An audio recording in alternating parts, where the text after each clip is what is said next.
Welcome to Daily Wisdom, Walking the Path with the Buddha, a podcast shared by David Roylance. This podcast is dedicated to guiding you to completely eliminate the discontent mind and the suffering it causes by attaining enlightenment.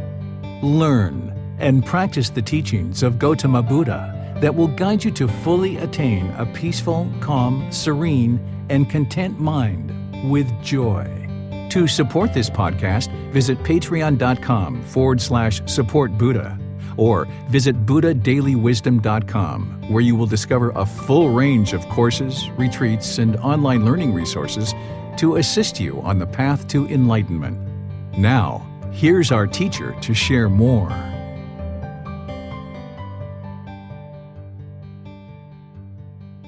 Sawadee Kap. Hello and welcome to Daily Wisdom, Walking the Path with the Buddha. Today we're going to be discussing the last content in this book, Developing a Life Practice, The Path That Leads to Nibbāna. We're coming to the end of this version of our group learning program, where we've gone from the very beginning of this book over a 6-month period of time, and now we're arriving to the very end of the book. It's so far in the end, in fact, it doesn't even have a chapter number. It's just called Frequently Asked Questions. There's 11 questions in the back of the book and some additional content that I share in terms of helping you on this path to enlightenment. These are 11 of the most frequently asked questions that I get and that I wasn't necessarily interested in putting anywhere else in the book. So I made this section at the end where you could actually learn these most frequently asked questions, because you may actually have some of these questions as well. And then the very last part of the book that I share is how to determine if you've attained enlightenment.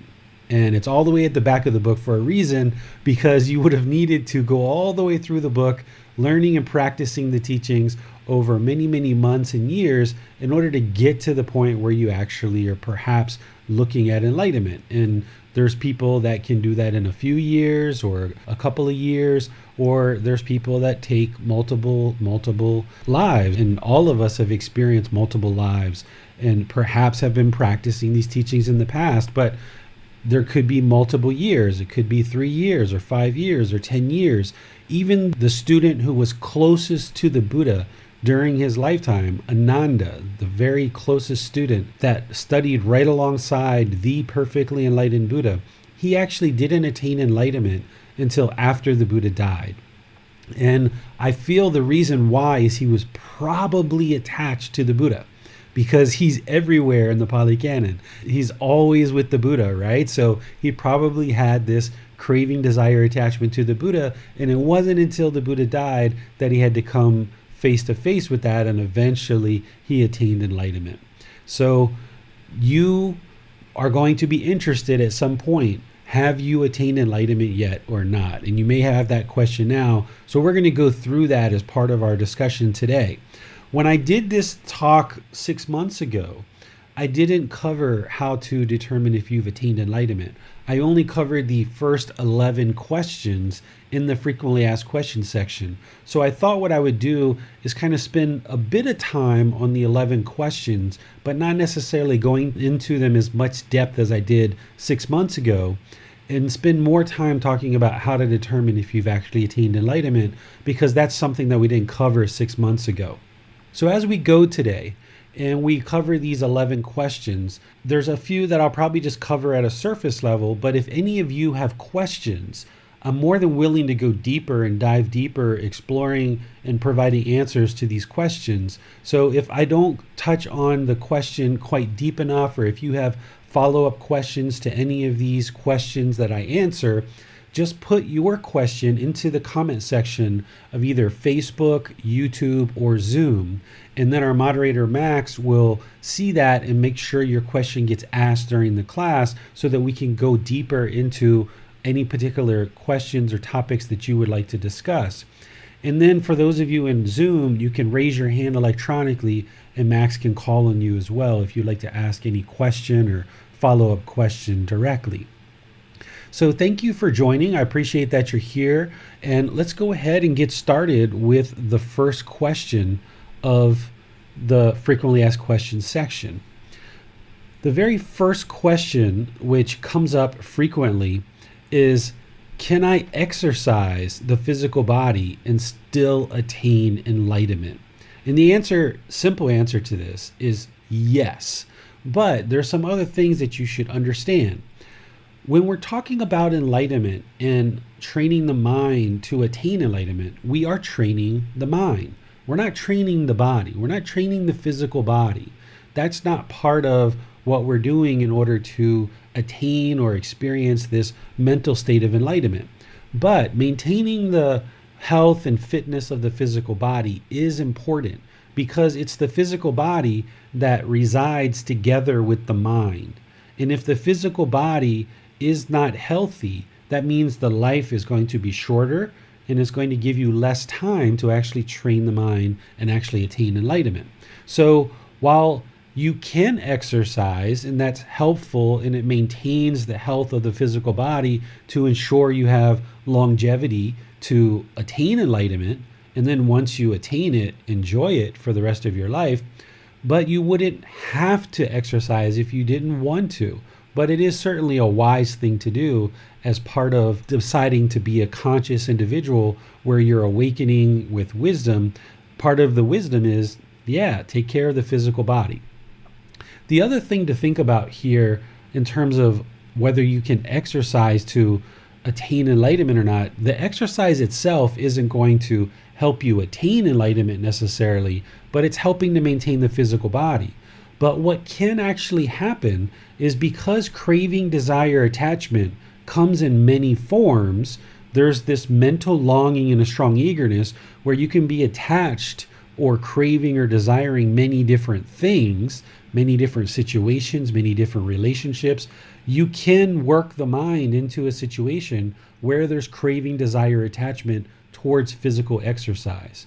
And if you have that, then it's going to inhibit you from attaining enlightenment. But it's not the exercise itself that is inhibiting enlightenment. It's the craving, desire, attachment to the exercise. So for example, if somebody exercised at 8 a.m. every morning and they just pushed and pushed and pushed and they just bolted out the door and they just had to get to the gym in order to exercise, and this was a craving, desire, attachment, a yearning that the mind has, this strong eagerness, and that is going to inhibit you from getting enlightenment, because if you get a flat tire along the way, if you aren't able to exercise a certain day, the mind's going to be discontent because it's craving and desiring this exercise so much.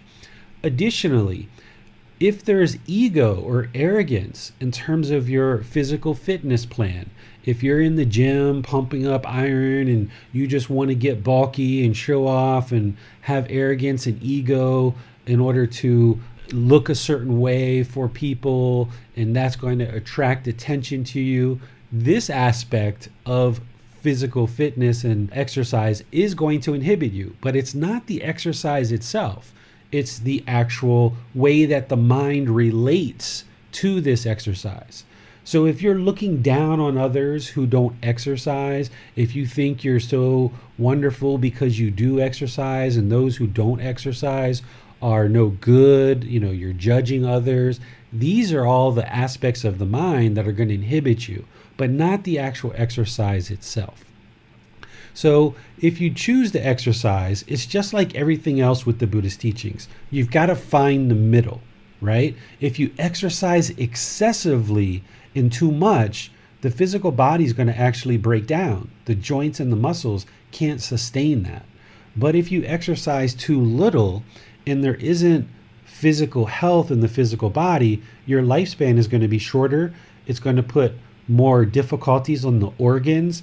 You're going to run into more medical conditions, more medical problems. Therefore, you're not going to be able to sustain the health of the physical body to train the mind. So you've got to find that middle. And that middle for you is different for everybody.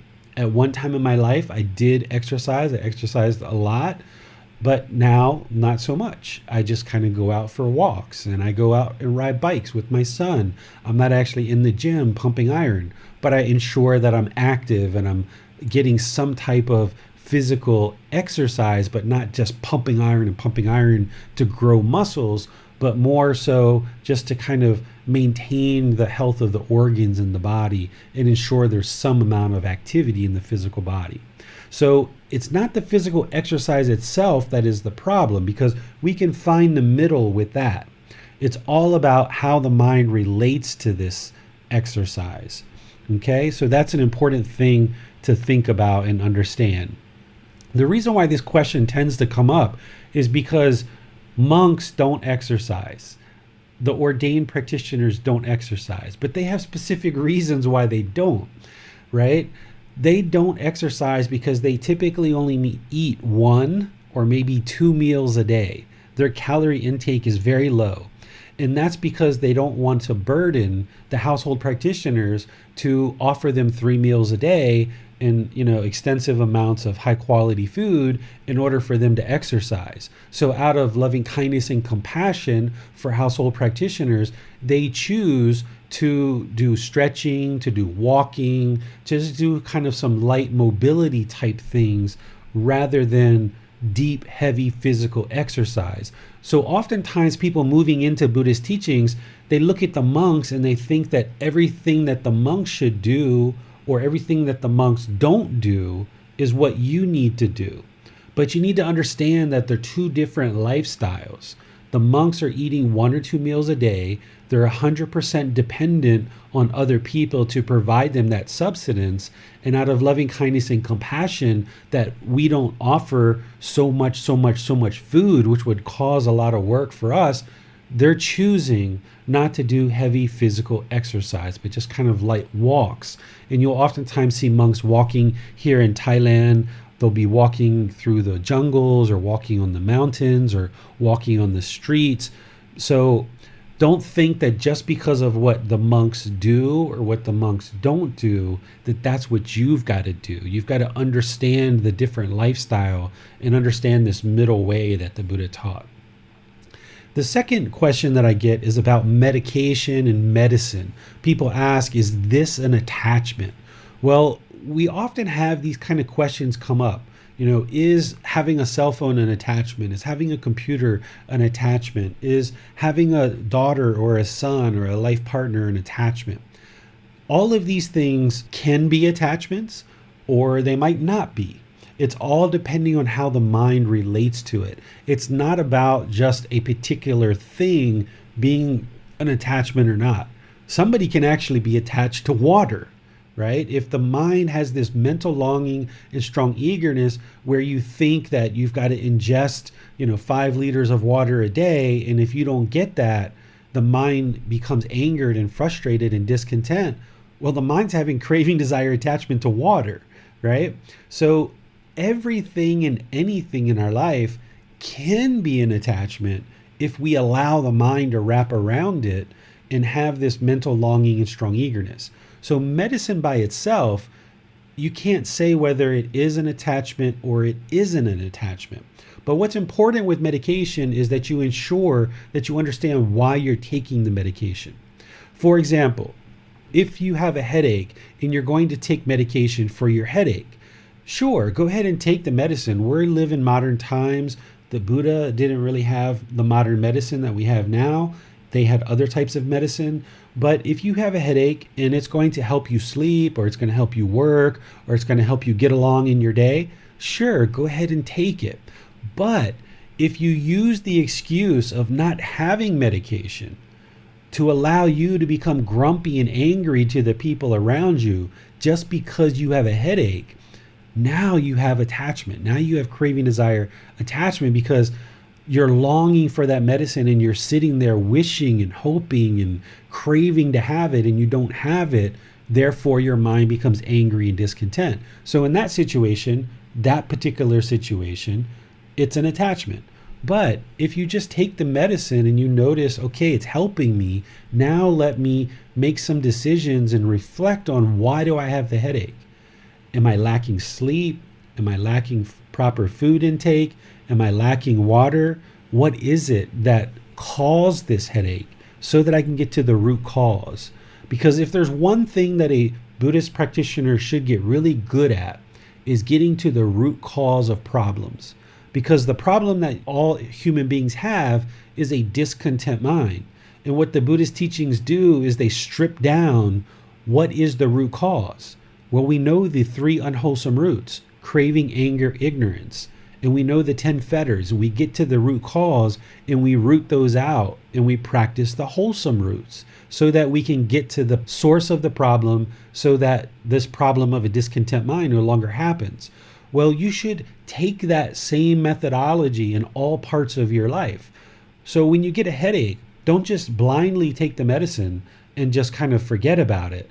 You've got to be inquisitive and look and reflect, why is this headache occurring, so that you can solve that problem.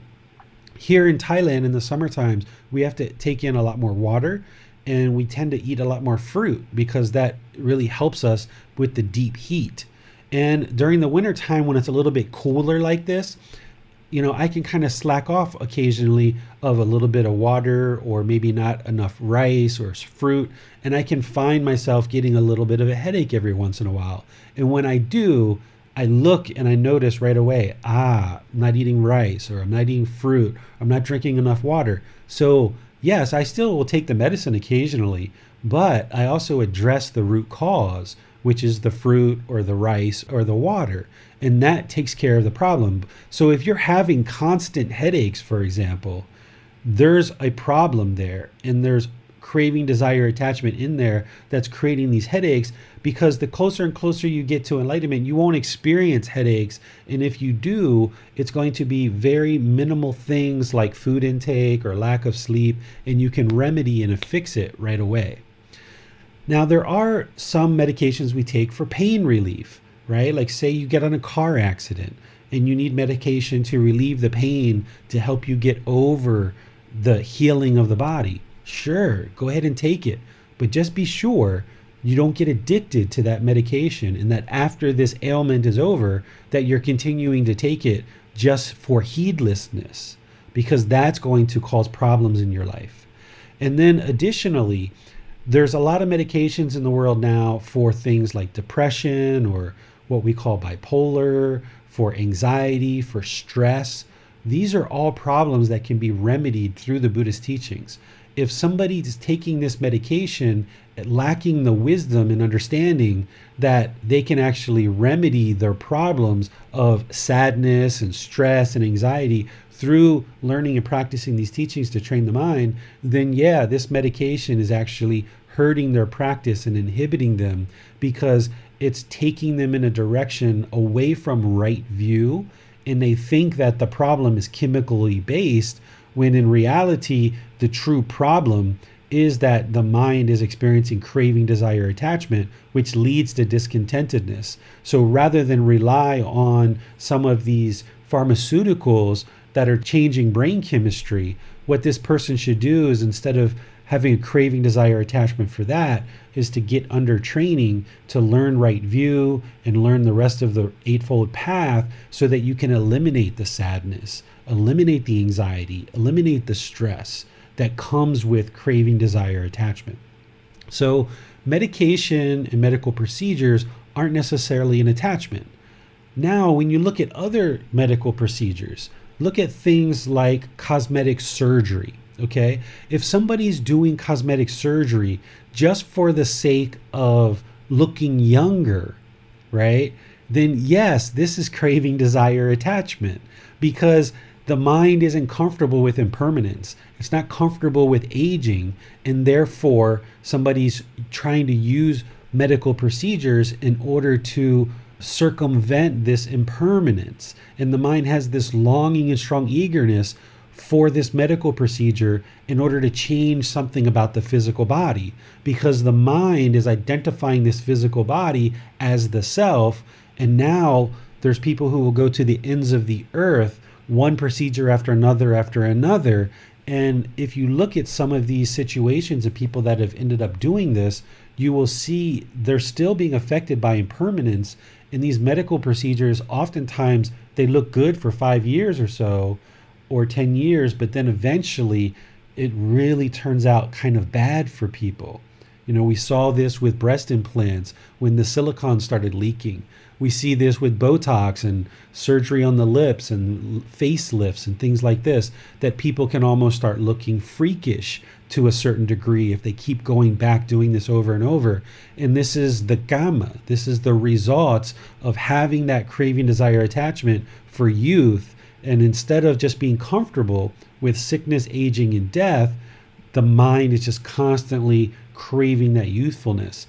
So it's not black and white of whether medicine or medical procedures are an attachment or aren't an attachment. It's all about how the mind relates to it. And that's one of the reasons why it's good to have a teacher in your life to guide you on this path, so that as you're considering certain things, a teacher can kind of ask you some questions to help you uncover whether what you're doing is an actual craving, desire, attachment or not. The third question here that I often get is, do I need to give up all my possessions, occupation, and relationships to attain enlightenment? This is another question that often comes because they see that's what ordained practitioners do. Ordained practitioners essentially have 2 robes and a bowl. That's really all they have, typically. Nowadays, they have a cell phone and maybe a computer or something like that because they need to interact with the world, but essentially just 2 robes and a bowl. And people think that because that's what the monks do, that's what we have to do. Or the monks are giving up their occupation, their career for a period of time, or they're giving up their relationships. They don't have boyfriends, girlfriends, children. Their parents aren't even really considered their parents anymore. They've entered into what the Buddha called is homelessness. Well, that's the path of ordained practitioners. It's a very strict discipline. It's like being in the womb of a mother, where you're more likely to attain enlightenment going in that direction, but that's not required in order to attain enlightenment. You can attain enlightenment in the household life, in the household lifestyle, but you just need to understand very deeply the teachings of the Buddha and practice them very deeply. So you don't have to give up possessions, occupations, and your relationships, but you will need to learn how to not have craving, desire, attachment for possessions. You will need to learn how to not have craving, desire, attachment to your occupation, and not to have hatred, anger, ill will towards the people in your occupation. You're going to need to learn about relationships and how to practice true love, right? A ordained practitioner may or may not understand true love because they're not really involved in any relationships, where a household practitioner or household teacher who's in a relationship with their children and their wife and other people, neighbors and stuff like this, they're going to have the wisdom to understand how to practice true love, where you can maintain relationships but not be attached and have this craving, desire, attachment in relationships. So you don't need to give up these things. You just need to gain the wisdom how to practice the teachings along with your possessions, occupation, and relationships. Another question that's really, really common is, what's the purpose in life? Or, what's the purpose to this human existence? Well, I give a very long kind of talk in the book about this, where I kind of go through and I kind of explain how it's really the human ego that is interested in understanding a purpose in life. Because back when there was prehistoric days, kind of when humans first existed, which I think people date to about 200,000 years ago. That's a huge number. We can't even imagine 200,000 years ago. But that's essentially where people are dating humans kind of started to become about.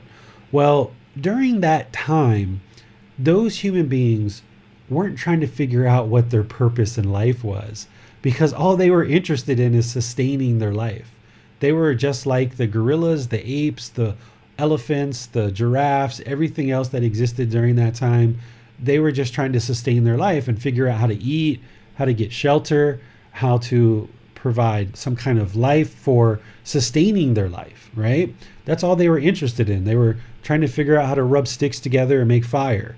They were trying to figure out some kind of way to communicate with each other, right? And now we've evolved so much as human beings that we've gotten to the point where we are the dominant being on this planet. We've pretty much eradicated 99% of all other beings that existed on this planet at one time. This is scientists share this, that we've essentially had 99% of all beings go extinct over the course of history. So now that we are the dominant creatures on this planet, we kind of think like, well, what's our purpose here? What are we really supposed to be doing? And I go on in this talk in the book and kind of explain that there really is no purpose. We just exist, just like the squirrel, just like the ant, just like the fish, just like all these other animals in the world. We just exist. We've essentially occupied our time with relationships and hobbies and activities and jobs to sustain our life, just to kind of occupy our time. But really, we're all just kind of existing and kind of trying to sustain our life in some way. And what the human mind is trying to do is create some kind of enjoyment out of this experience. But because the enjoyment keeps being impermanent and it keeps fading, and you can't hold on to that pleasant feelings permanently, the human mind with the ego tends to think, well, what's the real purpose here? There's really nothing here. And if you can get to that point where you acknowledge that there's nothing here, that's really important. That's really helpful on this path, because there should be nothing that you cling to in this world. If you're clinging or holding on or craving anything in this world, you're still holding on and you're still craving for existence. The Buddha talks about this in the Four Noble Truths, that if we crave for existence, we're causing our own discontentedness. If we want to exist, then we will continue to exist because of craving, desire, attachment. In order to get to enlightenment, you've got to let go. And part of letting go is seeing that there really is nothing here for you. All of these material things are impermanent. All of these relationships are impermanent. All the occupations you've ever had are all impermanent. It doesn't mean you can't enjoy them while you're here, but as long as you hold on to them and crave them and desire them, it's going to cause discontentedness, and therefore you're going to continue to experience this cycle of rebirth. So ultimately what I get to in this question is I say, there is no purpose, there's nothing here, but if you would like a purpose, the real purpose is for you to attain enlightenment. By learning and practicing these teachings to escape this whole cycle of rebirth, then you won't keep coming back to nothing. So if you ever sit around and you're bored or you're lonely and you feel like you have nothing to do, that's because there's nothing here. And rather than continuing to come back to nothing and experiencing nothing over and over and over again, the real wise practitioner would learn and practice these teachings, attain enlightenment, get to this peaceful, calm, serene, and content mind with joy that is permanent, where now you will truly enjoy life and you're going to be like, hey, I can hang out here for a while. This was kind of fun. That unenlightened mind, that was pretty miserable. But now that I've gotten here, like, this is kind of nice, right? So rather than keep coming back to nothing, learn and practice these teachings, train the mind, get to enlightenment. Make that your number one priority in life. Your possessions, your occupation, your relationships, all of these other things are really kind of secondary to your number one purpose, which is to escape this whole cycle of rebirth. Because once you experience getting to enlightenment, your mind will be so peaceful, calm, serene, and content with joy, and you will have such deep wisdom that you'll be able to help all the people around you if they choose. You can help them to experience this same mental state. But as long as you keep holding on and craving some purpose of this human existence, your mind's going to be discontent because there's just nothing here. A lot of times I'll see people post things on Facebook, or they'll talk in conversation of, I would like to go find myself. I need to find myself. I need to get away from this world and go find myself. Well, good luck, because you're never going to find it, because the self doesn't exist, right? These are people that are trying to find some purpose and they just can't find it. Well, stop trying to find a purpose in life because the ego has this arrogance and wants purpose, and just make your purpose in life to learn and practice to attain enlightenment so that you can end this whole cycle of coming back to nothing.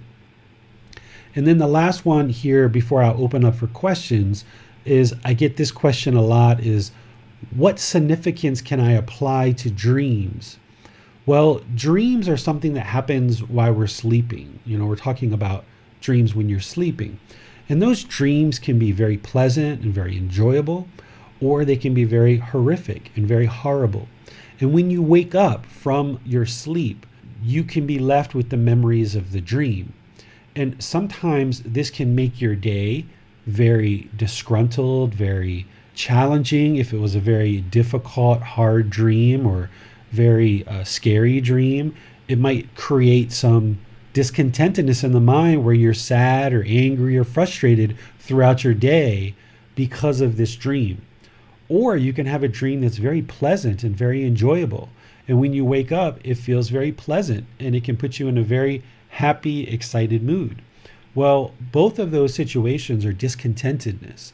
Whether the mind is sad, angered, frustrated is discontent, but also if it's happy, excited, elated, especially if it's craving to have that same kind of dream again, it's going to cause discontentedness.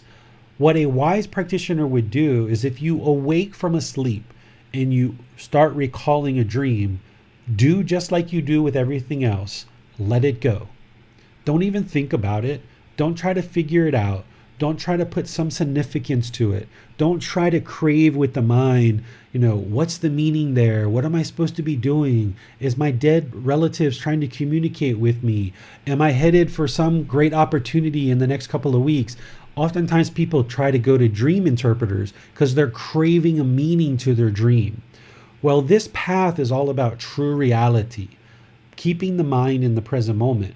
If the mind awakes from a dream and you're craving to know what that dream was all about, that's craving, desire, attachment. Your mind's going to be discontent until you figure out what you feel that dream meant, or until you just let it go.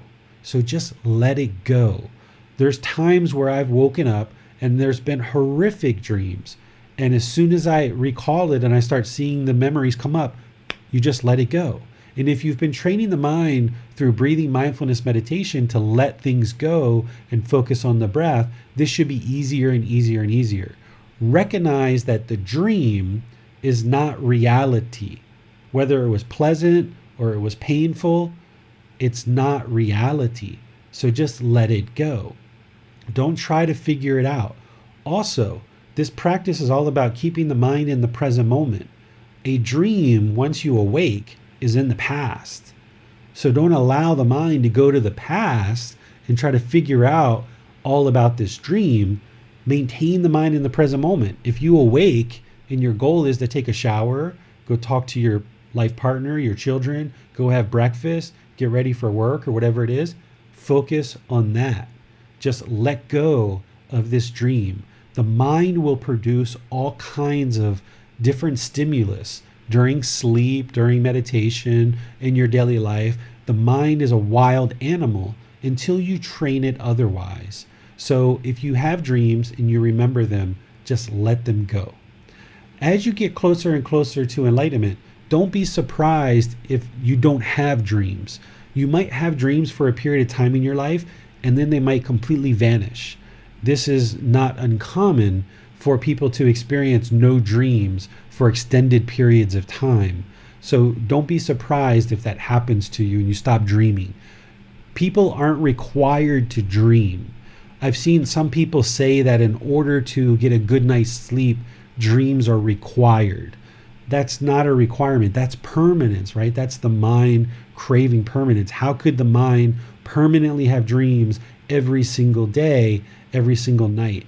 The goal isn't to have dreams, hold on to the dreams, and allow it to cause the mind to be discontent. The goal is when you awake from the dream, to ensure that you're awoke, that you're fresh, that you're rested, and you're ready for your day. So don't hold on to your dreams or try to figure out what they mean. Let me pause here and see what questions you guys have before we move on any further.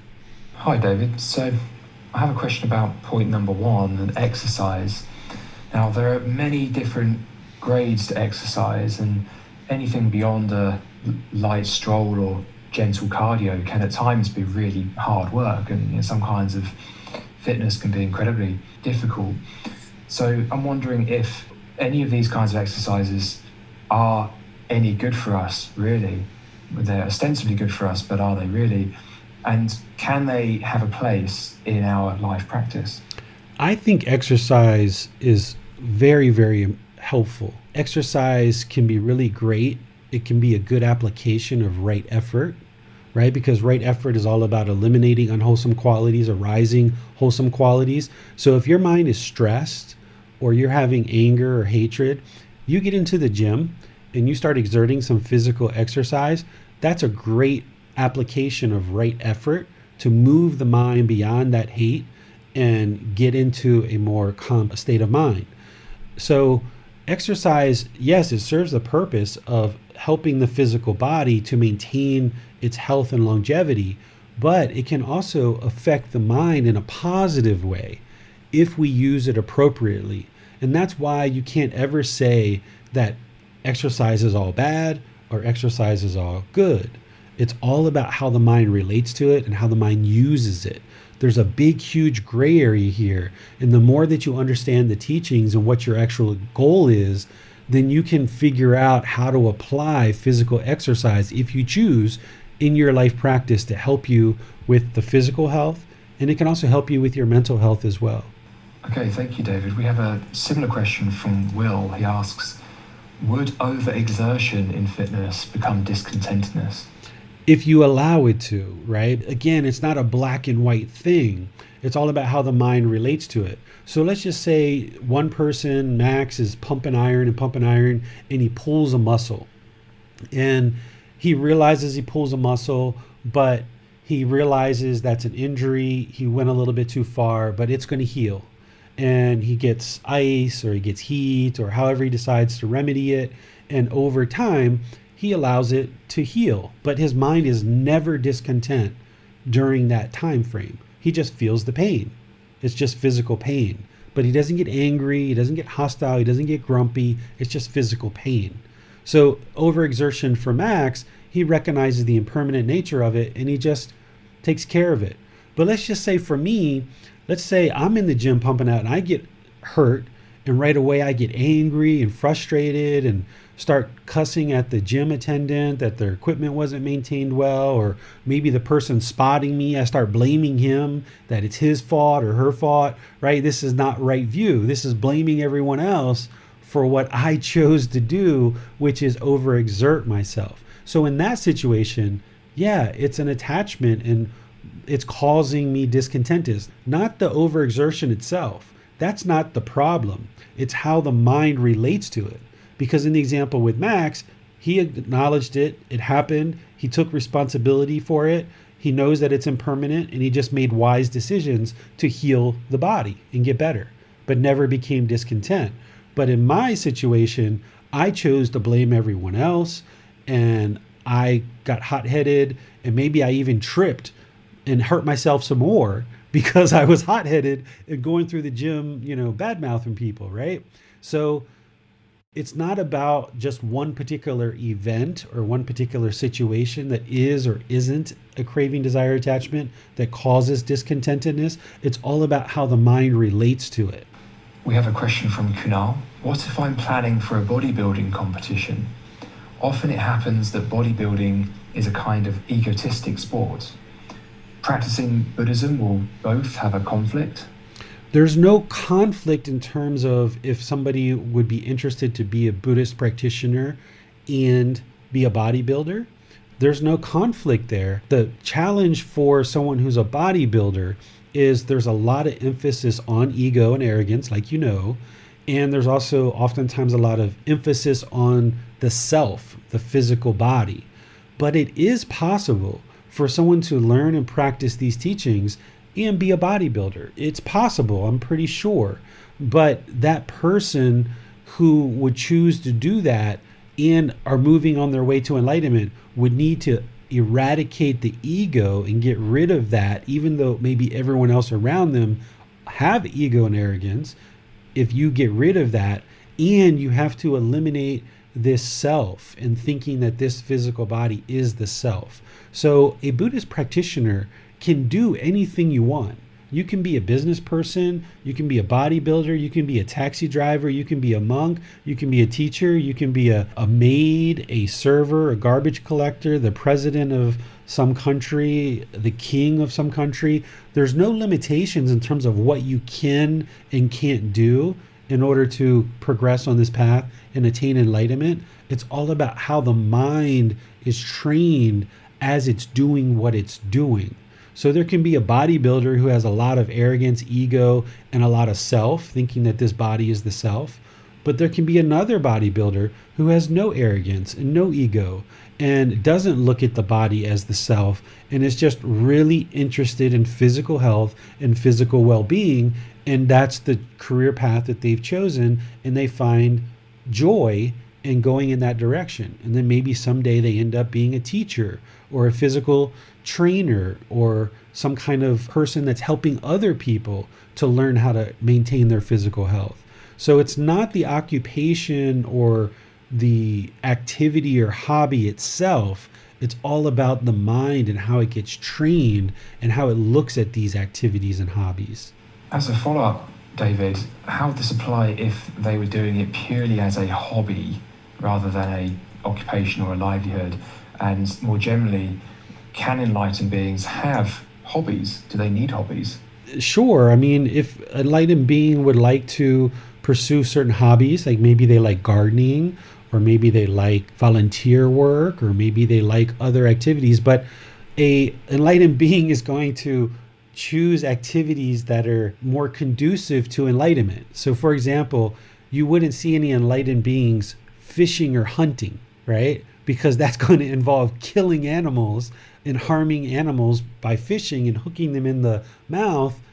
An enlightened being is not going to want to cause harm to that fish, or an enlightened being is not going to want to kill a deer and eat a deer, right? An enlightened being just wouldn't do that. So if an enlightened being is going to have a hobby, it's going to be something that's conducive to these good, wholesome practices that help the mind practice these teachings rather than be opposite of some of the things that are along this path.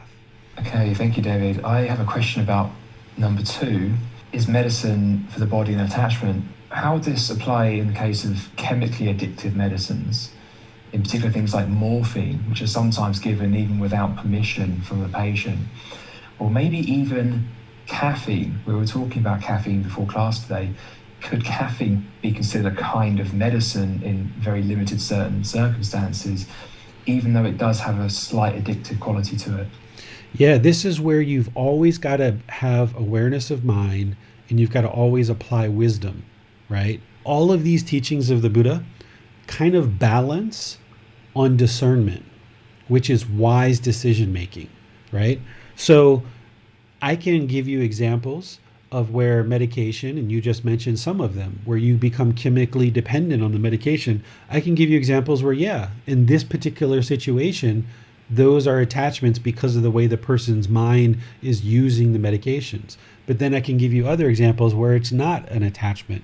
And that's where none of this stuff on the Buddhist path is black and white. That's why the Buddha doesn't just give an instruction manual and say, these are all the attachments, eliminate all these things from your life, and you will be pure, right? He doesn't do that. He's providing you guidance that helps you understand how the mind works and how these natural laws of existence work, so that then you can apply it in your life. So yeah, if somebody's chemically dependent to like oxycodone or other types of drugs, even if they're legal or not, if they're chemically dependent on that stuff and they're doing it out of heedlessness to chase pleasant feelings, that's an attachment. But if somebody just got in a car accident and broke their spine and they're given oxycodone in order to help them with the pain of that. The two people, they're both taking oxycodone, for example, but they're doing it with different purpose and different intent. One person doing it for heedlessness, one person doing it for a medical purpose. And this is where you've got to understand what you're doing, right? You've always got to understand this path. So this person who's maybe wakes up from a coma and realizes they're on oxycodone at some point needs to have awareness of mind to know, I need to get off of this once my body's healed. Once this body's healed, I need to get off of this and don't allow it to become addictive, right? Because if you stay addicted to it where you don't really need it, then it becomes a craving, desire, attachment. And this is where navigating this huge gray area helps having a teacher and being able to ask. This is where personal appointments and personal discussions come in, where students will have individual questions about things that are going on in their life and get some guidance to help them understand what they're encountering. And if somebody told me I'm taking oxycodone, is that an attachment? I wouldn't be able to say yes or no. I would have to ask them some questions in order to uncover what's going on in their mind and why they're actually taking it. So where a teacher comes into play with this guidance is, we're not here to tell you what to do. We're actually here to ask you questions, help you reflect, and help you see the answers for yourself and come to your own conclusion. So I would ask a student a series of questions to uncover whether this particular medicine or this particular medical procedure is or isn't an attachment. And for different students, it could be different. One student, oxycodone might be an attachment. For someone else, it might not be. It all depends on how the mind's relating to it and how the mind's deciding to use it. Got it. Okay, thank you, David. We have a question from Morgan regarding occupation. For me, the attachment to success and financial stability as a young man played a very big part in driving me to get a degree and a job to where I am now able to provide for a family. If I'd been on the path as a young man, I wonder if I would still have had that drive and therefore the ability to support a family as I do today. I find now with children, I'm not sure what advice to give them as they get older and are starting to think about careers. I want them to have financial stability, but I also don't want them to experience the discontentedness that I experience. How would a practitioner find balance? Yeah, so that's what this whole path is about, is finding that middle way and that balance. What we understand in the unenlightened mind is we understand drive, passion, go, go, go, go, go, get what you want, go, go, go, go, go, right? And we're kind of presented with all this materialism, and we're taught that this is happiness, and just go, go, go, go, go, and pursue this happiness, right? And that happiness is going to come to you through material wealth. But what you realize as part of this path is that material wealth may equal temporary happiness, but it's not permanent. And that material wealth, while an enlightened being can be wealthy, it doesn't mean everybody who's enlightened is poor and lives off of donations like I do. It means that you have a certain relationship with money, that you understand that that money and that wealth isn't going to lead to long-term sustained contentedness and peacefulness. So what's driven you your whole life has been craving, desire, attachment, and that's what's gotten you to where you are. So you've known nothing different. You know nothing else. So you can't imagine what it would be like without that. So let me tell you what it's like without that. Well, the Buddha, he didn't have craving, desire, attachment by the time he was 35. He had eliminated that and he attained enlightenment. So for 45 years, he pursued the career of sharing these teachings into the world to help as many people as possible. 2,500 years later, look at all the success that he's had. There's temples everywhere. There's Buddhism everywhere. The whole world is all pretty much talking about meditation, right? So you can be very, very successful in the world, even more successful Then in the unenlightened state, when you have drive, passion, craving, desire, attachment, you will actually be more successful. But let's make sure we understand what success is. When I talk about success, I don't mean necessarily monetarily successful. What I consider to be success is a peaceful, calm, serene, and content mind with joy. That's successful if you can eliminate all your discontent feelings. Having wisdom to be able to lead your household so that your life partner and your children can experience that same mental state of enlightenment. Ensuring that you have life-sustaining food, water, shelter, clothing, and medical care, right? That's success. But do you need millions and millions and millions and millions of dollars and you attach your contentedness to your bank account? And if your bank balance is X, you feel good. But if your bank balance is Y, you don't feel good. This is craving, desire, attachment in the area of wealth and money. So what we've got to do in order to get to enlightenment is we've got to redefine what it means to be successful. Success to me is being able to control your mind. Success to me is being able to help others when you can, but you've got to start with helping yourself. Success to me is leading a household where you've got your food, water, clothing, shelter, medical care, and people in the household are calm and content and kind and loving and caring, polite, friendly, respectful to each other. This is a successful household. What the bank balance says nothing about our household. That bank balance has no indication of whether this household is successful or not. What's successful is that we spend time together, we have caring moments together, we're able to enjoy each other's company, we support each other, encourage each other, we motivate each other, we're not breaking each other down, belittling each other, disparaging each other. So that's success, is maintaining this warm, loving household. That's success. So we've got to completely redefine success. And when you eradicate craving, desire, attachment, when you eradicate hatred, anger, ill will, delusion, ignorance, and unknowing of true reality, when you eradicate all these three poisons, now what I shared earlier is you will actually be more successful. Because as long as you still have craving, desire, attachment, you're still going to experience discontentedness, and the people in your household are going to still experience discontentedness. You're going to be making decisions out of these three unwholesome roots: craving, anger, and ignorance. You're still going to be making decisions out of those unwholesome roots, so therefore unwholesome things are going to be coming back to you. But once you clear out those unwholesome roots and you're now practicing the wholesome roots of generosity, loving kindness, and wisdom, when you're practicing these, all the decisions that you're making in your household are producing good results. Nothing unwholesome is coming back to you or your family members.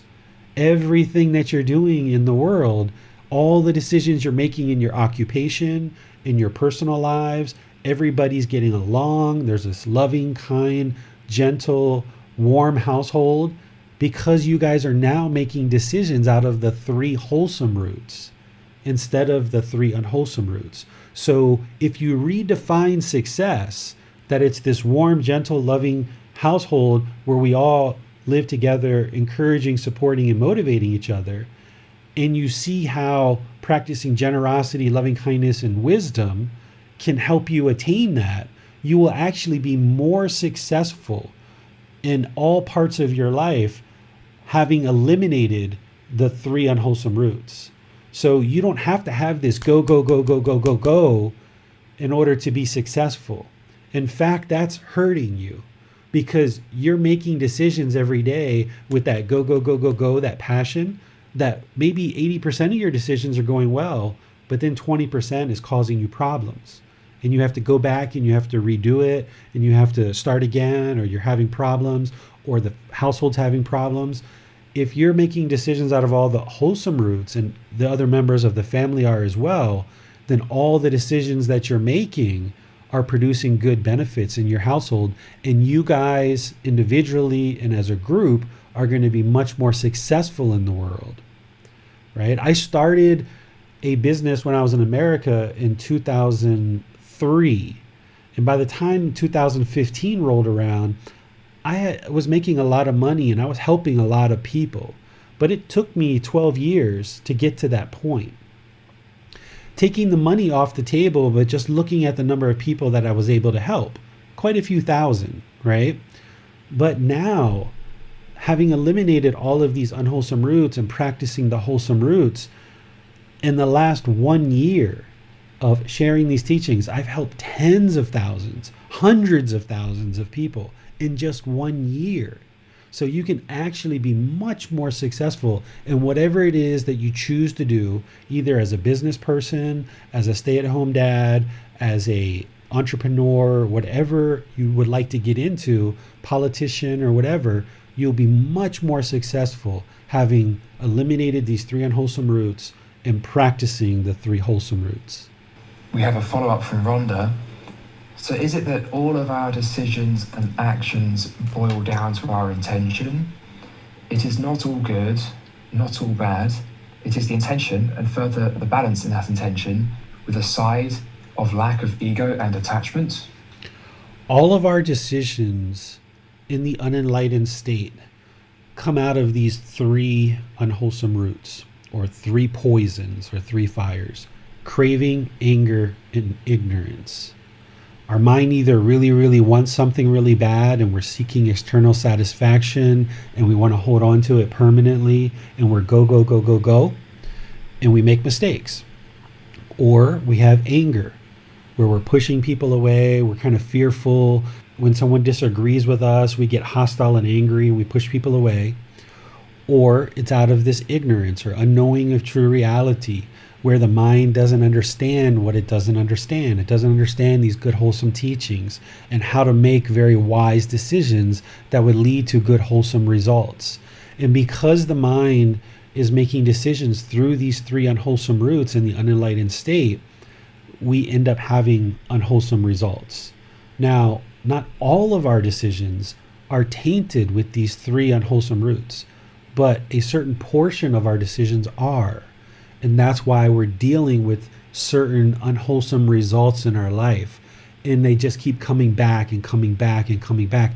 And until we figure it out and we awaken to these natural laws of existence and we eliminate these 3 unwholesome roots, where we're now making decisions through the 3 wholesome roots, until we do that and we gradually make that shift, our life's going to continue to have problems. We're going to continue to experience unwholesome results coming back to us about certain different things that are going on in our life, either personal or professional.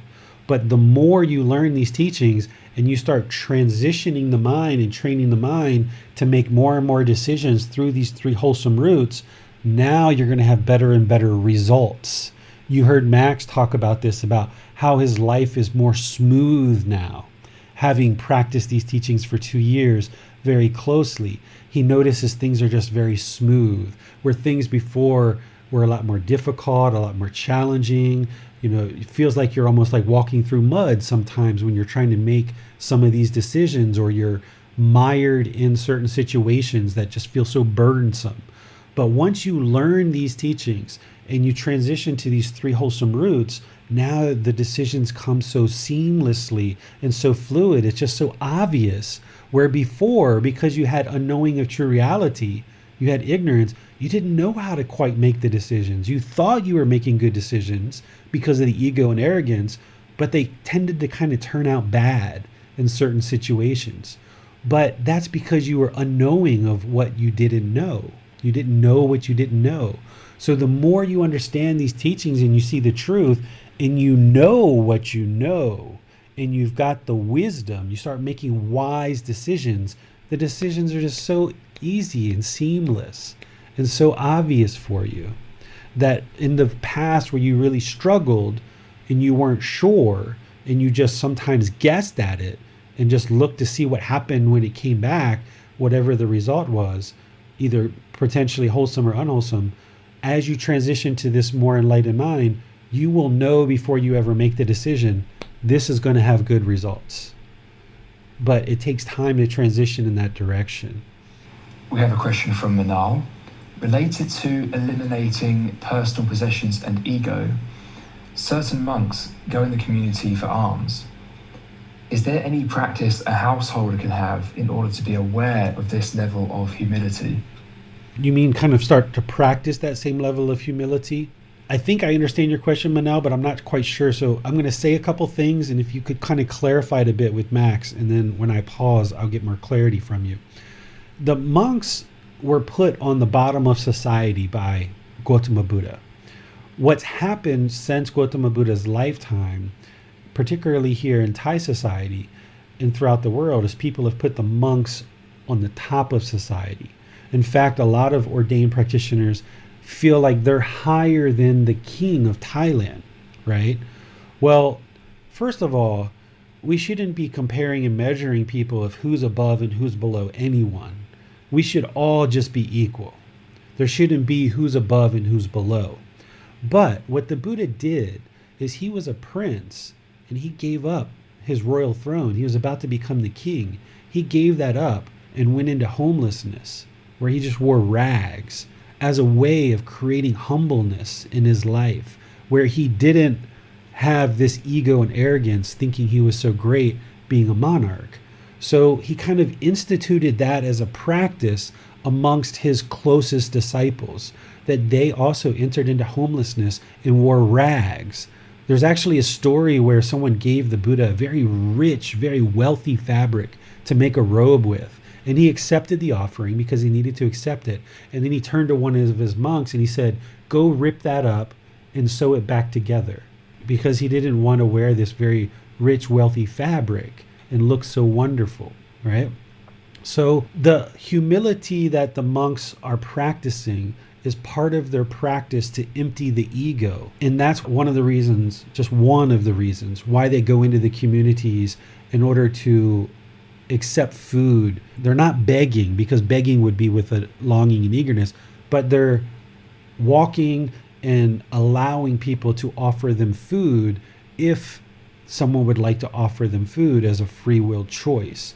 And this helps to do a lot of things, the reason why the Buddha instituted that whole practice. But one of the things that it does is it does promote humility. And that's one of the things that we need to do too, not in terms of going and begging for food or doing that kind of practice, but we need to create humility in our life too. We need to do certain things, and that's why I devoted chapter 17 to emptying the ego and dissolving the ego.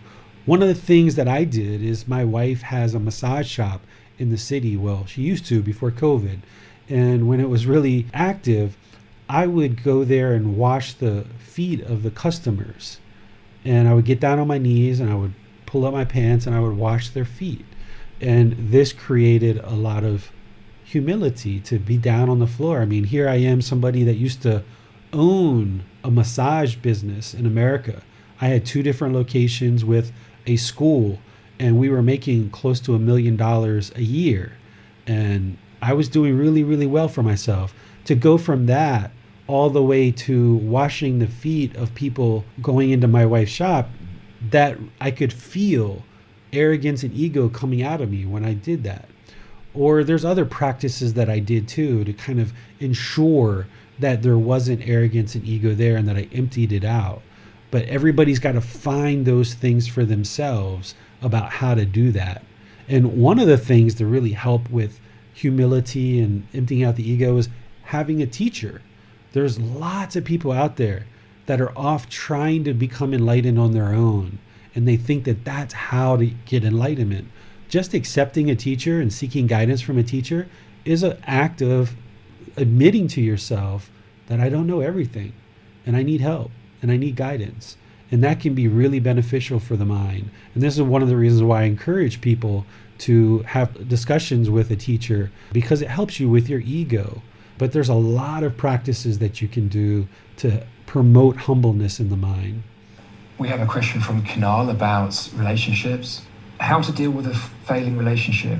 Let's say I love a person, and after being in a relationship, my partner's words start to annoy me. I get frustrated at her. I try to respond but not react. but often her words make me so angry and I react to it. How to handle it mindfully? You've got craving, desire, attachment. You may have love. You may love this person, but you also have craving, desire, attachment. That's why you're getting angry and having discontentedness with her words. So there's no just one thing that I can tell you of how to deal with it, because the problem isn't the relationship. The problem is that your mind has craving, desire, attachment. You have mental longing with a strong eagerness.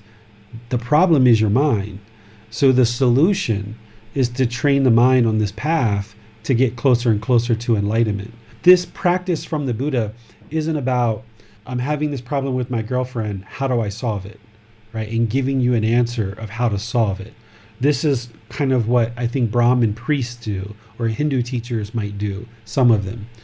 What Buddhist teachings are about is recognizing that the real problem here in your relationship is your mind. The problem is that you have craving, desire, attachment. You have hatred, anger, ill will. You have ignorance, delusion, and unknowing of true reality. You have all these 10 fetters.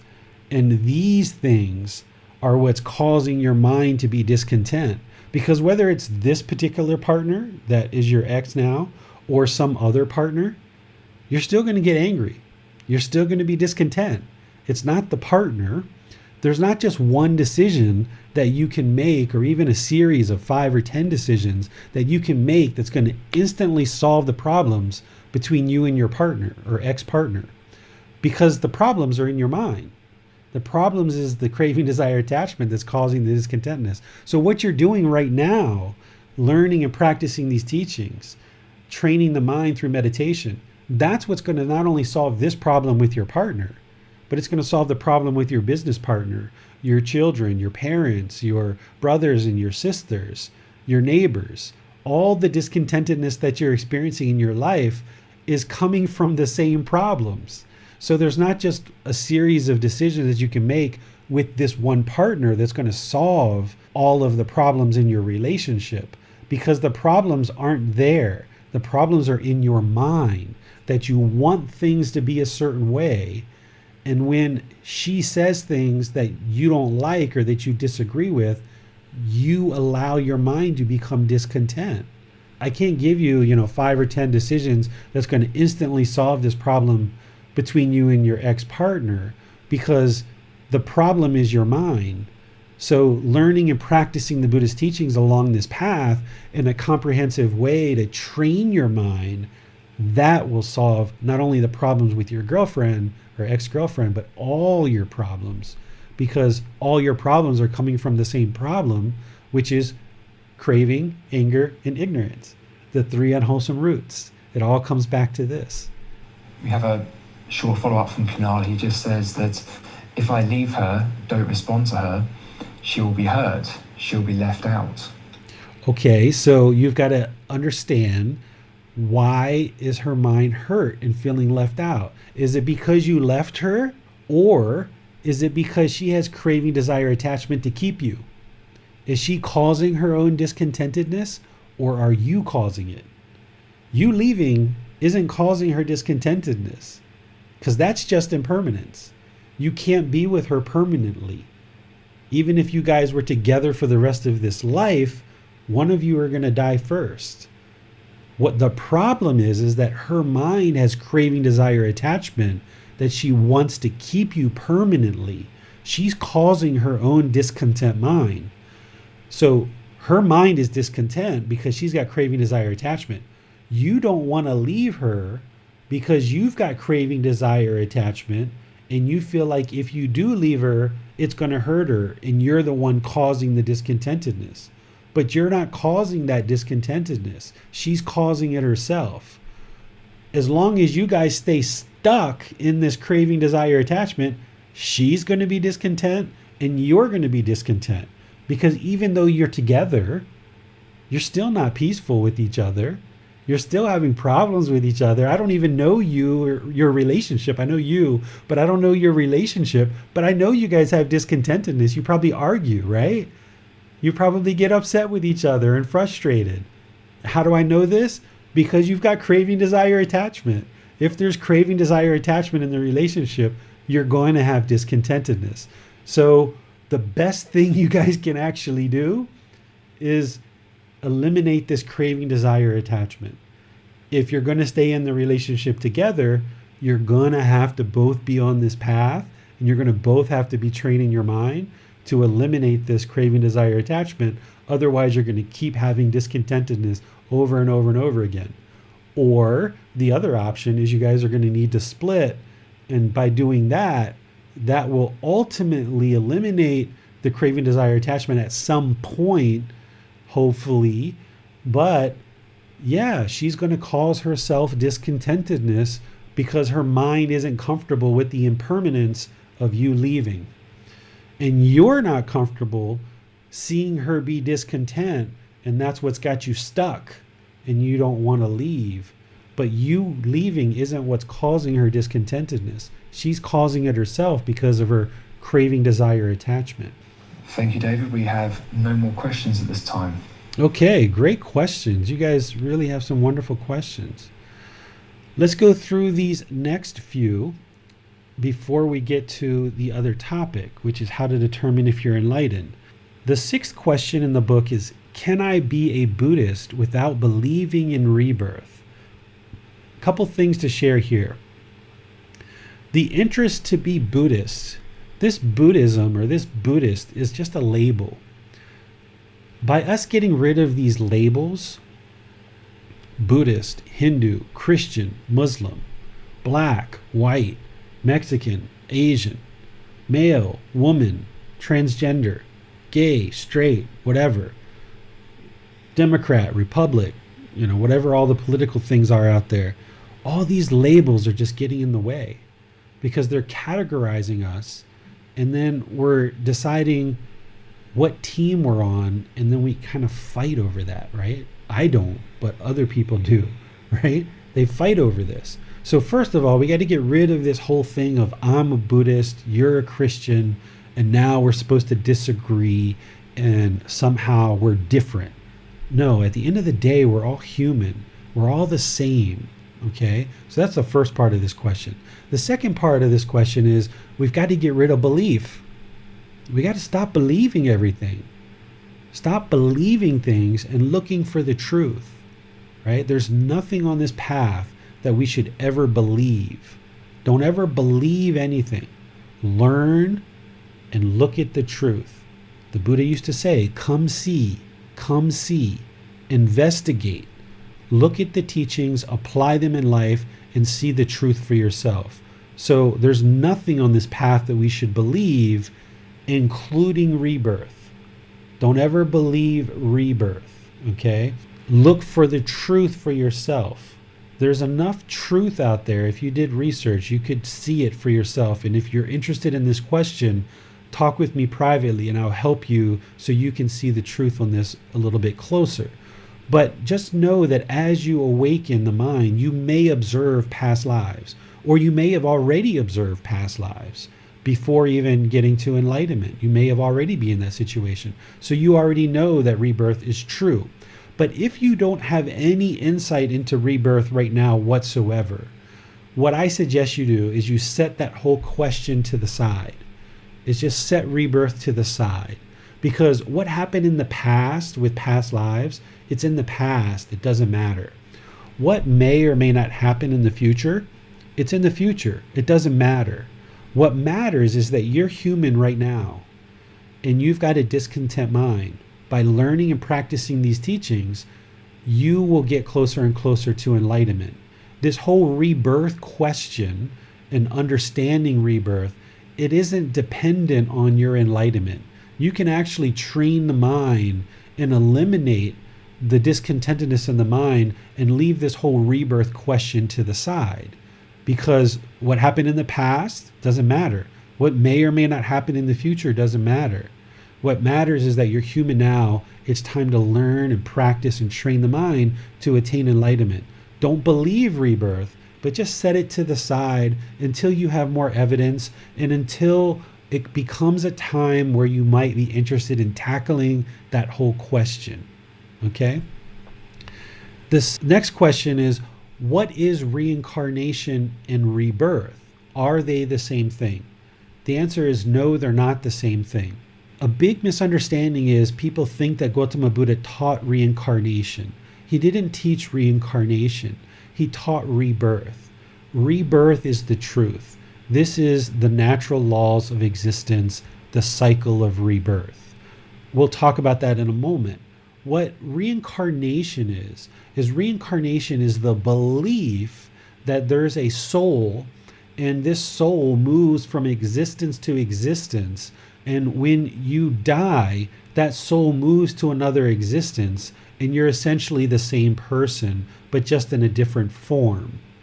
Gotama Buddha didn't teach this because this belief is dependent upon a permanent soul that moves from existence to existence.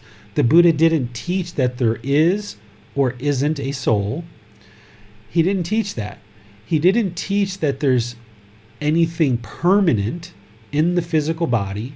So this physical body is impermanent. So he didn't teach anything that's permanent in this body. And he taught the teaching of non-self. So the whole aspect and belief of reincarnation conflicts with impermanence.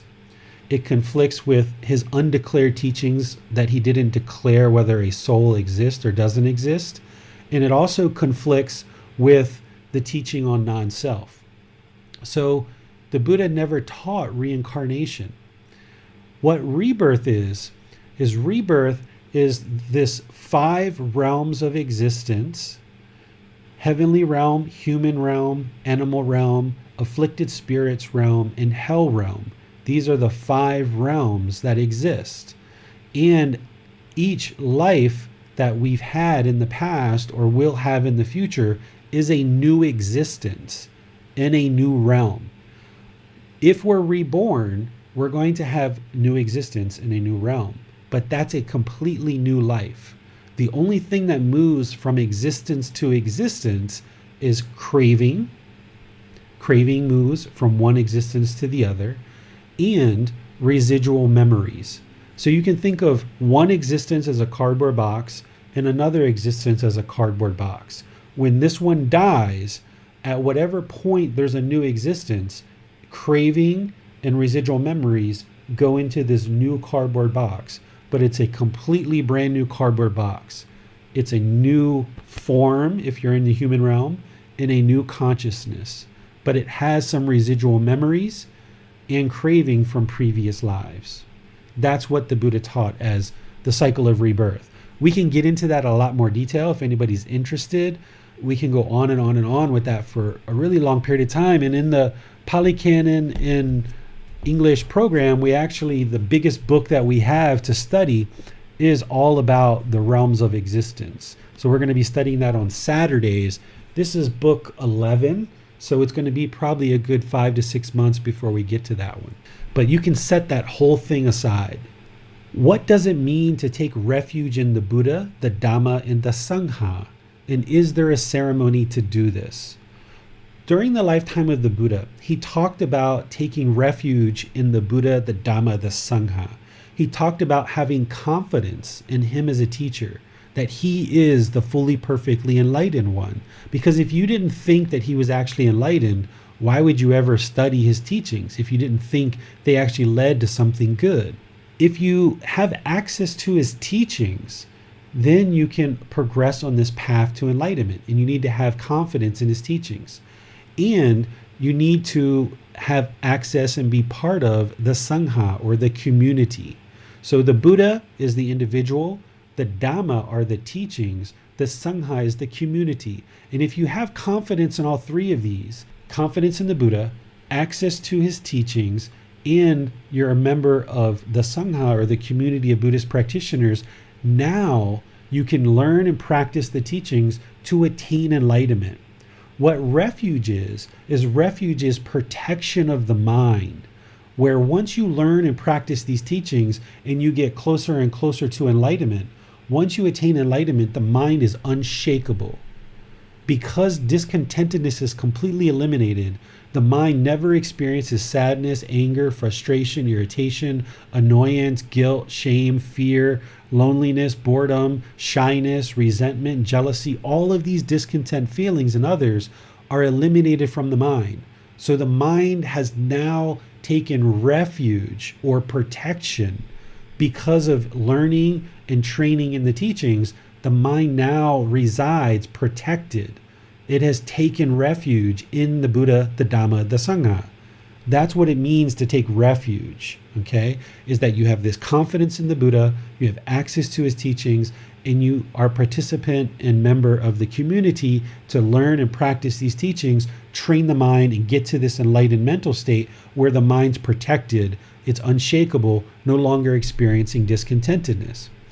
Since the lifetime of the Buddha, people have invented ceremonies to take refuge with the Buddha, the Dhamma, the Sangha. This isn't something that the Buddha did. He would ordain monks on the side of the road. If he was walking down the street and somebody came up to him and said that they would like to be a monk, if he was going to accept them, he would organize an ordination right on the side of the road and say, okay, now you're a monk. We shaved off your head. Here's a robe. Come on, let's go. Right? It's time for you to learn. Right? There wasn't all this rites, rituals, ceremonies, and worship that we've got today in a lot of Buddhist communities. So these ceremonies that people are doing in order to take refuge in the Buddha, the Dhamma, the Sangha, it's something that people invented after his death, and you don't need to do this in order to take refuge in the Buddha, the Dhamma, the Sangha. If you've done it or you plan to do it, okay, but that by itself isn't going to protect your mind. By going through a ceremony, it's not going to protect your mind. What's going to protect your mind and get you this refuge is that if you have confidence in the Buddha, you have access to his teachings, and you're a member of the community where you're learning and seeking guidance to train the mind to be protected and unshakable in this enlightened mental state we call Nibbāna. So that's what it means to take refuge in the Buddha, the Dhamma, the Sangha. But you might hear people talking about a ceremony, but this isn't what the Buddha taught. Why is enlightenment permanent? This is a question that often gets asked because a lot of people think the Buddha taught that all things are impermanent, that everything is impermanent. But the Buddha never taught that everything is impermanent. What he taught is that all conditioned phenomenon are impermanent. Conditioned phenomenon, right? Phenomenon are like mental objects. So conditioned feelings are impermanent is essentially what the Buddha said. All conditioned feelings are impermanent. Well, anger, sadness, frustration, irritation, annoyance, guilt, shame, fear, happiness, excitement, elation, boredom, loneliness, shyness, jealousy, resentment. This is all conditioned feelings. Those feelings are arising in the mind based on some condition. You got a new car, you're happy. You got a new job, you're excited. You got a new girlfriend, you're excited. You and your girlfriend break up, you're sad, you're lonely, you're bored. You lost your job, you're angry, you're frustrated. Right? These are conditioned feelings. An enlightened mind has removed the conditions. It no longer has craving. It no longer has anger. It no longer has ignorance. It's removed all of these conditions. So therefore it's unconditioned. The enlightened mind is unconditioned. And that's why it's permanent. Because the enlightened mind is peaceful, calm, serene, and content with joy, not based on any conditions whatsoever. An enlightened mind is peaceful, calm, serene, and content with joy when it's raining outside, and when the sun is shining, and when there's snow, and when it's windy, and when there's a hurricane coming, and there's a tornado coming. Peaceful, calm, serene, and content with joy. An enlightened mind is peaceful, calm, serene, and content with joy if your kids come home with bad grades or they come home with good grades. Peaceful, calm, serene, and content with joy if you get a new car or you don't. The mind isn't latching on to these external things to create internal feelings. An enlightened mind has transcended these external conditions that are causing internal feelings. An enlightened mind is inwardly peaceful, calm, serene, and content with joy without any conditions. There's no condition that needs to be met in order to create the peaceful, calm, serene, and content mind with joy. And because the enlightened mind is unconditioned, it's permanent. The mind has been permanently moved to this enlightened mental state where it's peaceful, calm, serene, and content with joy. If someone yells at you and is upset or calls you stupid or fat or ugly, it doesn't affect you. If someone says, you're so handsome, you're so beautiful, you're so kind, you're so wonderful, doesn't affect you. You hear it, you might thank them, you might say, I appreciate your kind words, but it doesn't create happiness and excitement in you because you're just, okay, I'm just being peaceful. Someone calls you stupid, ugly, angry, whatever they call you in their anger, it doesn't affect you because an enlightened mind knows that that's their anger. An enlightened mind is no longer going to experience that anger. So it's permanent once the mind gets to this mental state.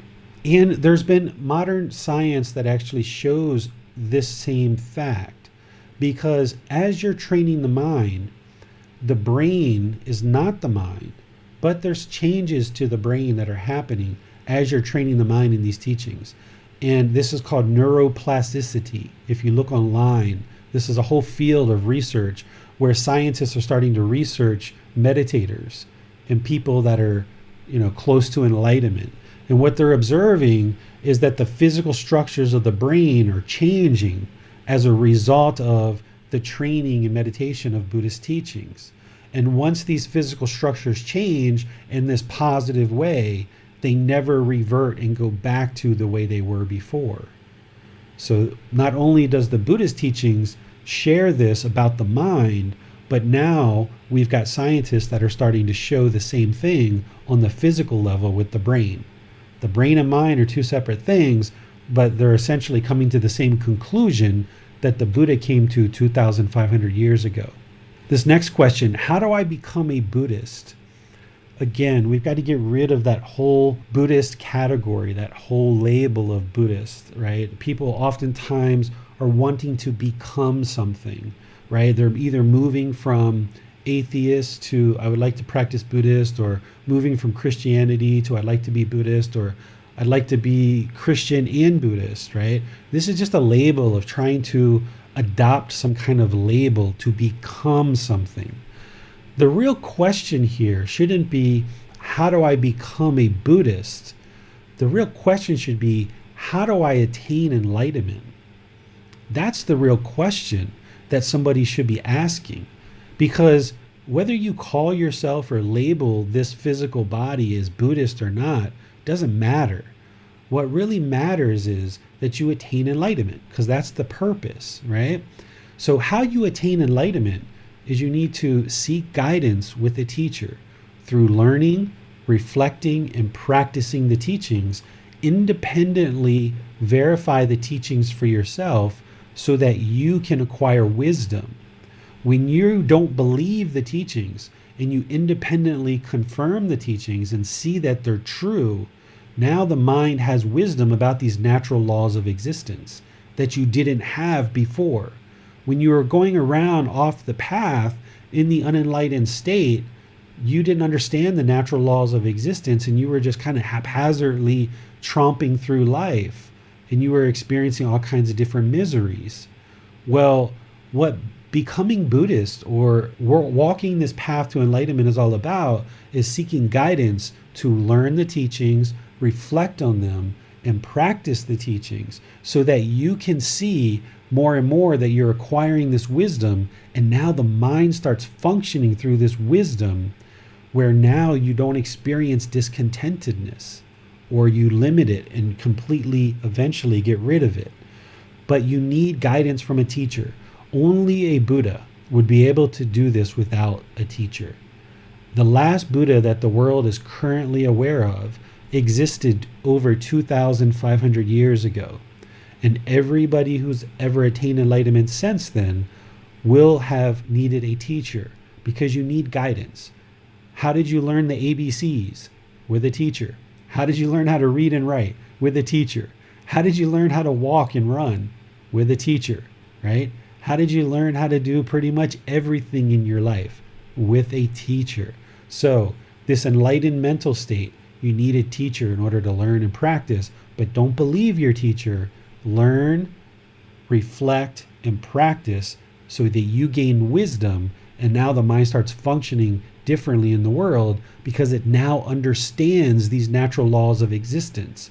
It's eradicating this ignorance, this unknowing of true reality, because that's the problem that's keeping the mind stuck in this whole unenlightened state. So we've got to eradicate the ignorance in order to resolve this unenlightened mind and get to this wisdom, which is going to help the mind move to enlightenment. This last question here, number 11, is why are donations of support for teachers of Gotama Buddha's teaching so important? Well, there's kind of two aspects to this question. The first one is, in order to continue these teachings in the world, there needs to be some support, and there needs to be some type of offerings in order to continue the teachings.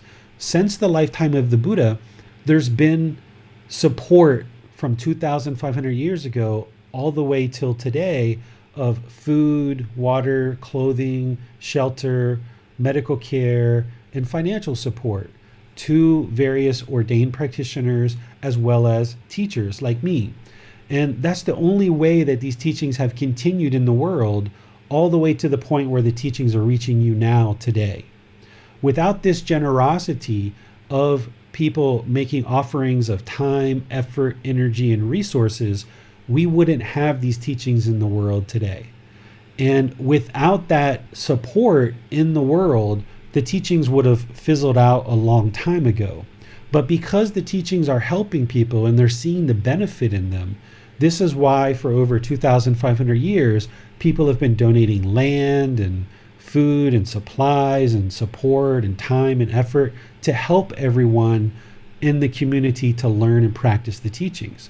There is no centralized organization that collects and distributes these teachings out in the world.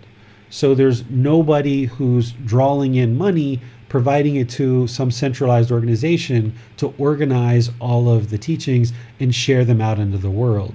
That's not what Gotama Buddha set up. You essentially have a massive amount of ordained practitioners and teachers like me that are out there teaching, and then whatever community assembles around us, they will offer donations of time, effort, energy, and resources to help us continue our goal of sharing the teachings into the world. So that's the first thing, is that it helps to continue the teachings in the world. The second thing is that generosity leads to enlightenment. Without you practicing generosity, there's no way that you would ever get to enlightenment. And that generosity would need to be in lots of different directions, not just towards your Buddhist teacher, but in other parts of your life too. And it doesn't have to always be money. Remember, we're talking about time, effort, energy, and resources. You can share your potato chips with somebody. You can share a smile with somebody, right? This is generosity. But why are donations needed? Because of the continuation of the teachings, but also in order to attain enlightenment, you would need to have confidence in the Buddha's teachings. You would have to have access to his teachings, and you need to be part of the community. Well, if you're going to remove any kind of doubt about the teachings that you have, and you're gaining this benefit through learning and practicing the teachings of the Buddha, but you weren't sharing generosity to continue the teachings, then you still have doubt and you still don't actually think that these teachings are really benefiting you. So therefore, you're not going to get to enlightenment because you haven't chosen to share and live open-handedly. You're still holding on to your time, effort, energy, and resources. So by sharing with your temples, your teachers, the ordained practitioners, you're actually continuing the teachings, and you're also practicing generosity, which is the first wholesome root The primary problem that Gotama Buddha discovered is craving, desire, and attachment, where the mind wants to hold on and search externally for satisfaction. Well, the way to transform that is with breathing mindfulness meditation and practicing generosity by you sharing with your parents, with your siblings, with your friends, with your family. But we're talking here about, Buddhism and Buddhist teachers. By sharing with your Buddhist teachers, you're actually practicing living open-handedly where you're letting go. And as you do this, it's training the mind to let go and let go and let go. And this is beneficial for you. This is helpful that you don't hold things really tight. But what I always share is you've got to find the middle. You can't share every last little penny or money or time or effort or energy that you have, but you also can't share nothing either. You've got to find that middle, and that middle is going to change for you. From month to month or week to week, it might change. So you've got to find a way to practice this generosity in all directions of your life, but you should share with anybody who's sharing teachings with you, because this is the natural law of Gamma. If we enjoy teachers who share openly and freely without charging a price for learning in classes, if that's what we enjoy and that's what we expect, then we've also got to do our part in sharing resources generously to help those people, because nobody can exist in this world with $0 or zero money. Nobody can. You have to have food and water, clothing, shelter, and medical supplies. So if someone's sharing with you, you should also share with them to benefit their life, because what they're doing is benefiting you. But any teacher who is sharing these teachings in the way that Gotama Buddha is set up is they shouldn't have a price to join. They should be open to all people and share openly and freely. They should have set up their life in such a way that they can live on just basic food, water, shelter, clothing, and medical care, right? If you have a teacher who's riding around in a Rolls Royce with Rolex watches on, teaching you how to attain enlightenment, well, they haven't attained enlightenment themselves if they're wearing a Rolex watch and rolling around in a Rolls Royce that they're driving, because they're still interested in acquiring wealth and professing and kind of looking a certain way with a Rolex watch. So anybody who's really sincere and dedicated to sharing these teachings into the world, in my opinion, wouldn't be setting prices for students. They would offer their teachings openly and freely, but in that same scenario, they're going to need some kind of offerings in order to sustain their life with food, shelter, water, clothing, and medical supplies. So this is why we have donations, is to help the continuation of the Buddhist teachings, but also to give household practitioners the opportunity to practice generosity, because generosity leads to enlightenment. So let me pause here and see what questions you guys have. We have a question from Michael, which came in when you were talking about ignorance. Michael asks, is it ignorance when you already know the Buddha's teachings, but sometimes refuse or ignore to practice it? Yes, that's still ignorance. You might know the teachings intellectually, but you're not practicing them. This is how we know when someone's enlightened or not, because we observe their practice. If someone sits down and talks to you intellectually about the teachings, or if you, Michael, know the teachings intellectually, that's just one component of building up your practice. You actually have to get to the point where you're not just understanding intellectually, but you're practicing the teachings. So if somebody's not practicing the teachings, that is still showing that they have ignorance in the mind. It's not just intellectual understanding. We have a question from Manal's husband. He asks, if everyone is peaceful, calm, and serene, would we not lose the richness of human existence, which includes the manifestation of excitement, happiness, and other range of emotion? I don't think so at all. Here in our family, we have lots of peacefulness, calmness, serenity, and contentness with joy. We joke, we laugh, we have fun. Nobody gets angry or upset with each other. We just enjoy life because there's no painful feelings. There's no, extreme excitements. We joke, we laugh, we have fun, but then we bring the mind right back to the middle. Rather than dwelling on those pleasant feelings, rather than craving those pleasant feelings, rather than chasing those pleasant feelings.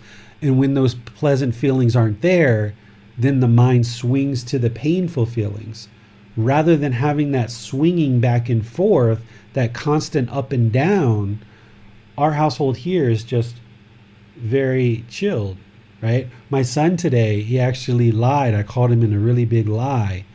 We had some pretty serious talk today. We sat down and we really had a serious talk.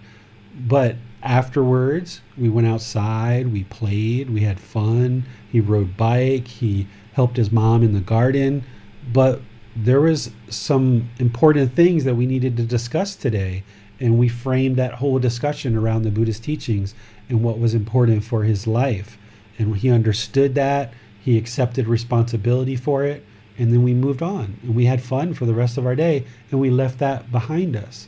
And now he knows he needs to get better and better at stopping this lying. So it's not that you're never going to laugh or joke or have fun because you remove these pleasant feelings. What you're removing is the condition that needs to be there in order to create the pleasant feelings.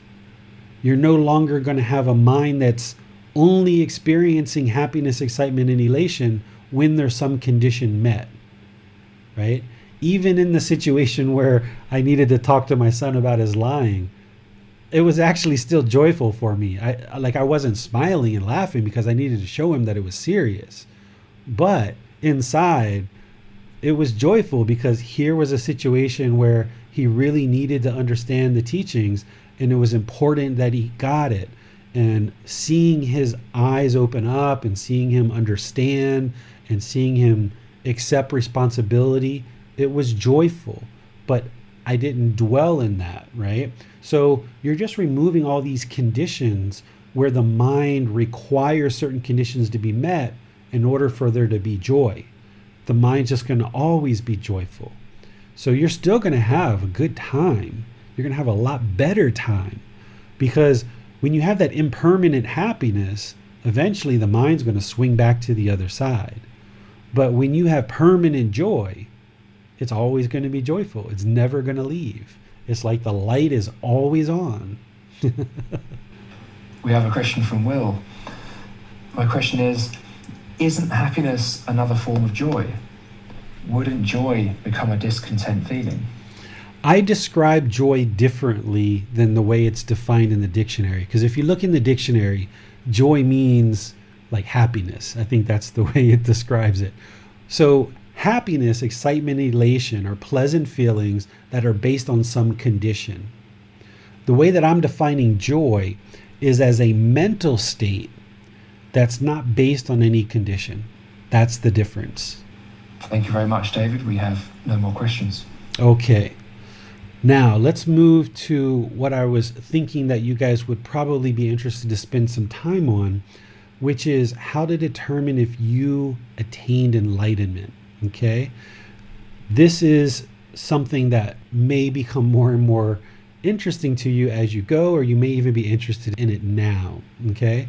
The first thing is you should never consider yourself enlightened, okay? I'll teach you how to determine if you are enlightened, but you should never consider yourself enlightened. There's just no benefit in doing so.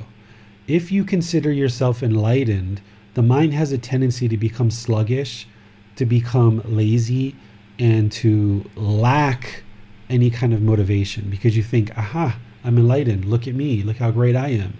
Well, if that's the way you think, you're not enlightened, right? Because there's arrogance there. There's pride, right? If the mind becomes lazy and sluggish, you're not enlightened because you're not practicing the enlightenment factor of energy. So as soon as you determine for yourself in your mind that you are indeed enlightened, that's typically where a lot of danger starts happening because the mind starts slipping into being sluggish, lazy, arrogant, egotistical. So right off the bat, I'm going to suggest that you never consider yourself enlightened. Even when you meet all of these criteria, just never consider yourself enlightened. Because this path that we're talking about to enlightenment, there's not a ribbon at the end of it that once you cross it, you're like, thank goodness, I'm done the race. Where's my water? Where's my reward? Where's my medal? Where do I get my acknowledgement? And where do I just sit back and rest? That's not what this path is all about. The way you should think about this path is that it never ends. Is you're just always learning, always practicing, gradually learning and progressing on this path to enlightenment. Now you will get to a point where you meet these criteria that I'm talking about and I'm about to share with you. You will get to that point. But when you do, you should never stop practicing the teachings. And by the time you get to that point, you wouldn't even fathom stopping to practice the teachings. You're incapable at that point of stopping to practice the teachings. Right speech will be so ingrained into the mind that you would be incapable of ever saying anything harsh. You would be incapable of gossiping about somebody. You would be incapable of talking with anger, right? So when I say never stop practicing the teachings, once you actually attain enlightenment, you will be incapable of stopping to practice the teachings because the mind has so much wisdom about the teachings that it's first nature. It's like you're upgrading your mind from unenlightened 1.0 to enlightened 9.0. Once you're at enlightened 9.0, you can't downgrade back to version 1. There's just no way. It's not going to happen, right? So you'll never stop practicing the teachings, but you should never consider yourself enlightened because there's more and more wisdom that you can gain, not just on the Buddha's path, but in your career, in your family life, in your personal life. There's lots of wisdom in the world. You will never learn everything there is to learn in the world. So don't ever stop practicing the teachings and don't ever consider yourself enlightened. But the way to know that you are enlightened is that you will be fully practicing the Eightfold Path. That includes the Four Noble Truths and the 5 precepts. The Eightfold Path is something that I've explained very deeply throughout this program, and we're going to explain it some more and get more into it when we restart the group learning program next week, which involves things like right view, right intention, right speech, right action, right livelihood, right effort, right mindfulness, and right concentration. You will be fully practicing this to perfection. You will never slip and say something harsh to somebody. You will never talk in a disparaging way. You will never belittle people. You will never judge other people. You'll never look down on others. You'll never cause harm through your intentions, your speech, your actions, your livelihood. You will have mental discipline where you're able to control your mind so well that you will never experience any kind of harm from others because you're not causing any harm to others.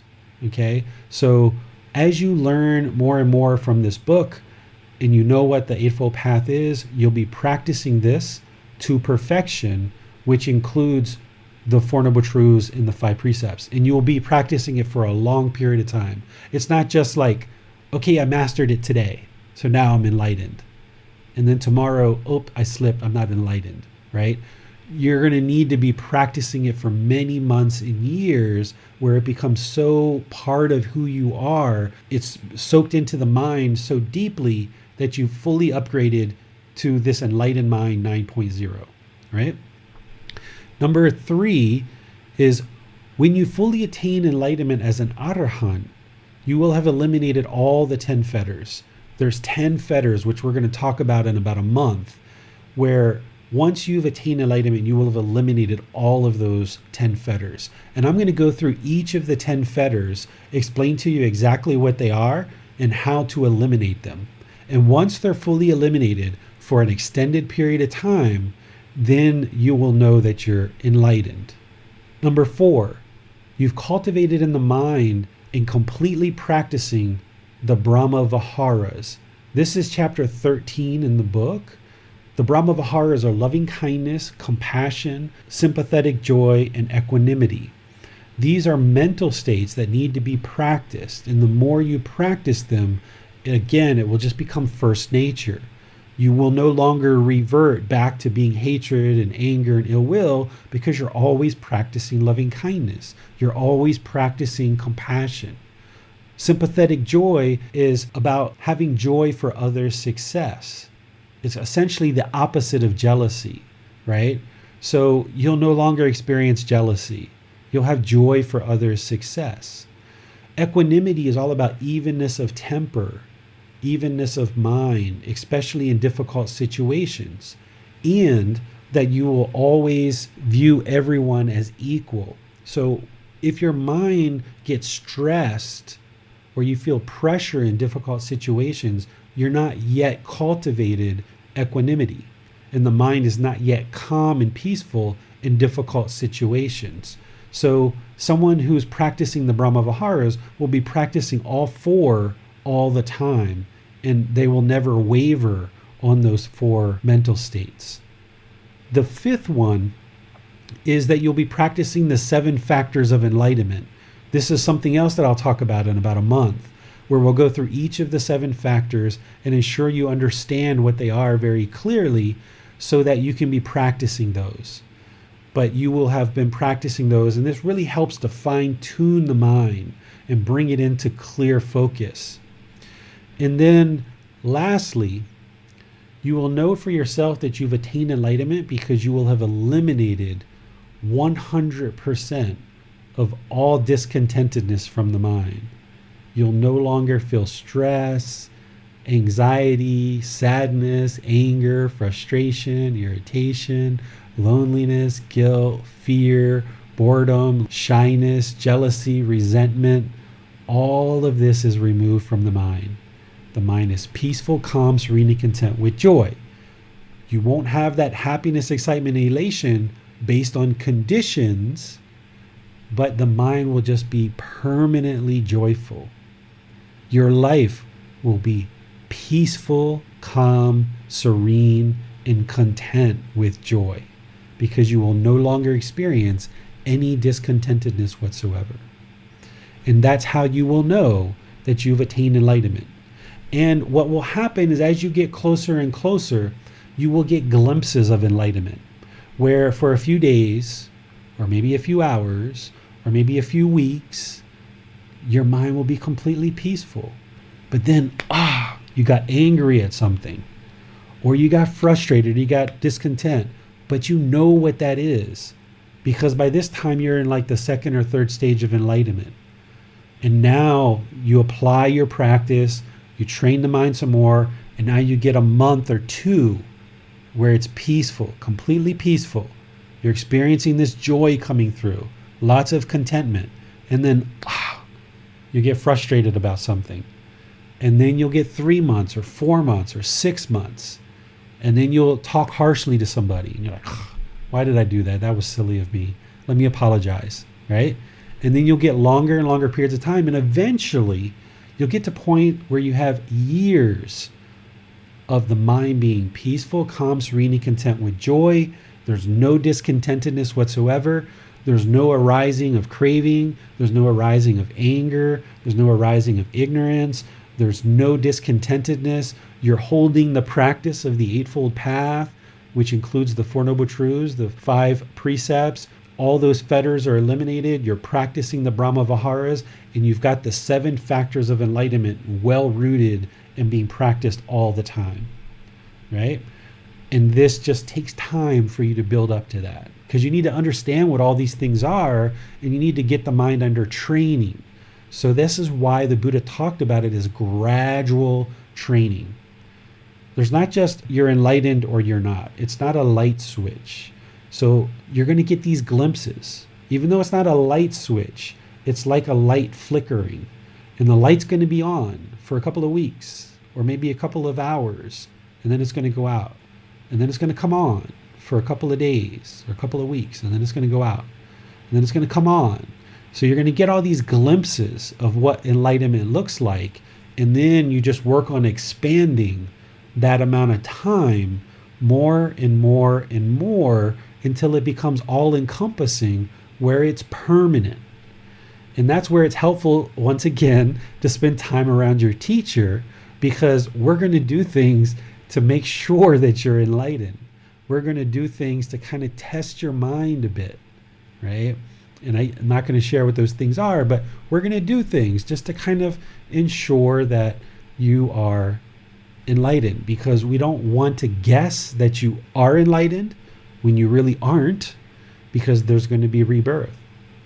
And this is one of the reasons why you should never consider yourself as enlightened, because there might be some little dust in the corner of the mind somewhere that didn't quite get cleaned out. And if you assume you're enlightened and you kind of become lazy and complacent about everything, well, we know you're not enlightened if you become lazy and complacent. But if there's a little bit of dust there and you assume that you're enlightened and you're not progressing and continuing to go forward, then you might actually get to the end of this life thinking you're enlightened, and in fact you're not, and you're going to experience rebirth. There's a lot of people in the world who think they're enlightened and they're really not. And they're going to have a very sad awakening when they die and they get reborn. So the better approach is just never consider yourself enlightened, even when you've eliminated discontentedness.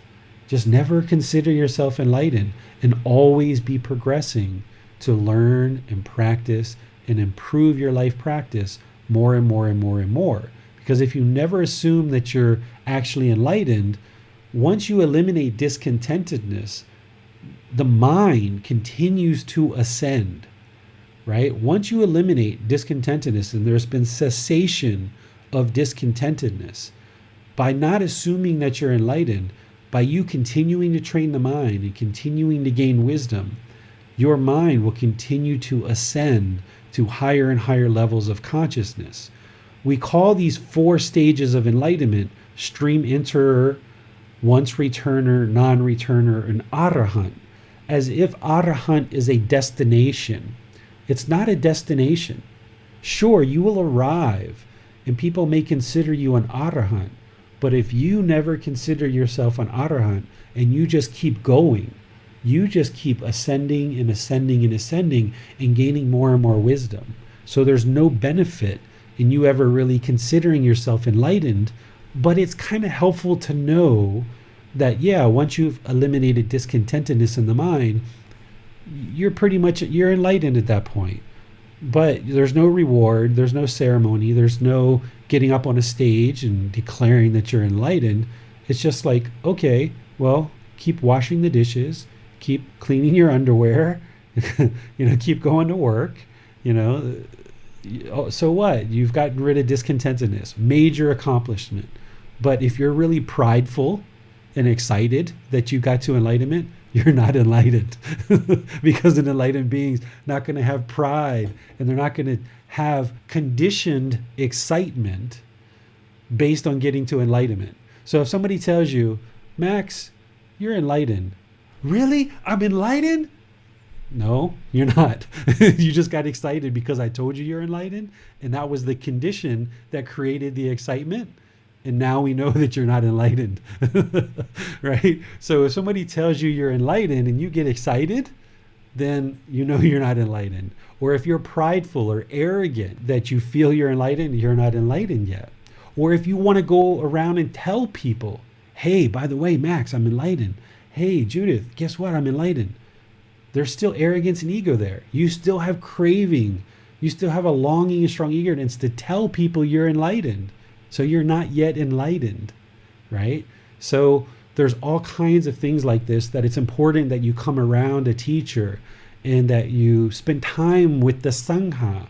You spend time with the community so that you can gain some insight into what areas of your practice you may need to look at. Okay? So I'm going to pause here and see what questions you guys have. So in the first point, you made the point, David, that this path never stops, and that even an enlightened being would continue to gain knowledge, and there's always more wisdom they can acquire. And at the same time, one of the 10 fetters is ignorance or unknowing of true reality. So I presume we're not saying that when we eliminate unknowing of true reality, that one knows everything, and that actually in this existence it would be impossible to know everything because there's still wisdom we can learn.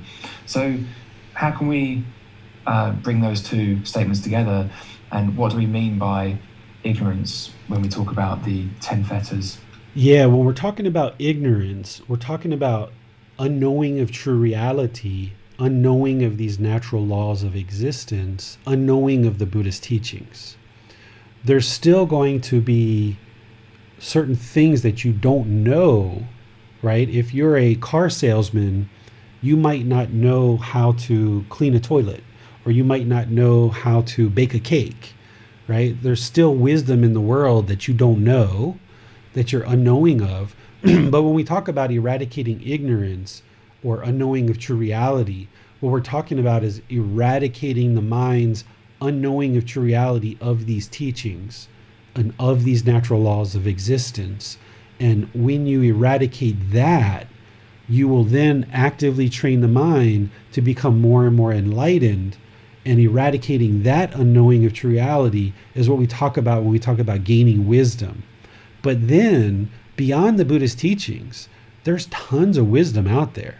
I mean, you can be an IT professional, a doctor, a nurse, a custodian, a taxi driver, a server, an entrepreneur, a politician, a stay-at-home mom, a stay-at-home dad, a grandparent, work in charity. There's lots of ways, that you can learn. Marketing, all these different things that are out there to learn in the world.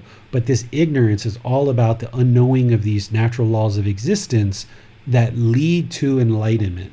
These natural laws of existence, once you learn them and gain the wisdom of them, you will have the wisdom of what it takes to get to enlightenment. Because once you attain enlightenment and on this path, you will never forget what it took to get to that mental state. All the wisdom that you learned, that it accumulated to the point where you've eliminated discontentedness 100% and you're now enlightened, you will never forget that wisdom. So you will retain that wisdom for the rest of your life.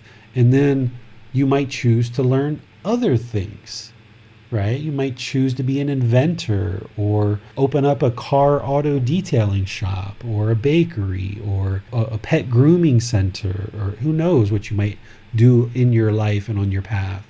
But there's lots of wisdom out there. But this particular ignorance, this particularly unknowing of true reality, and this wisdom is all related to these good, wholesome teachings that lead to enlightenment, which I call the natural laws of existence.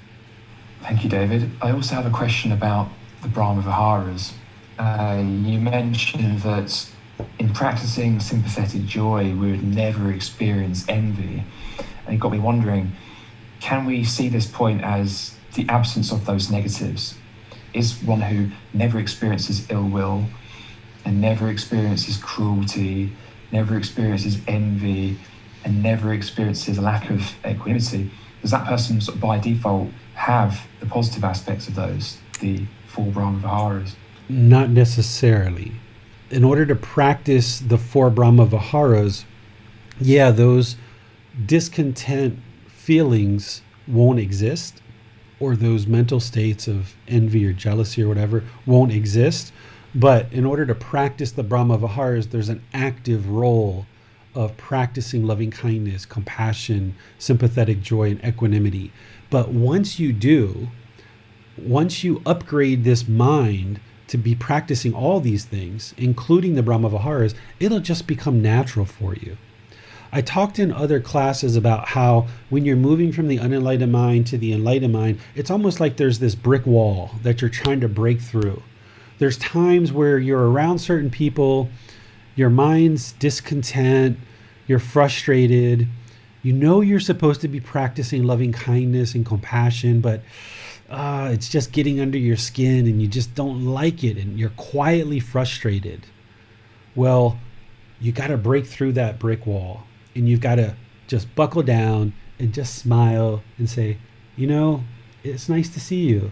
See you next week. Whatever you're involved in, whatever situation, where in the past You wanted to be angry. You wanted to be vindictive. You wanted to say something sarcastic. You wanted to say something witty to kind of get under their skin because you kind of feel that they're getting under your skin, but you're the one that's actually doing that. But as the mind transitions, you start to realize that that sarcasm and that wittiness to get under someone else's skin isn't going to lead to anything beneficial. So why do it? So you've got to actively practice. You've got to take an active role in practicing these four Brahma-viharas and all these other teachings. But as you do, and you break through those walls, it becomes easier and easier where it becomes first nature. And that's just the way that you always operate.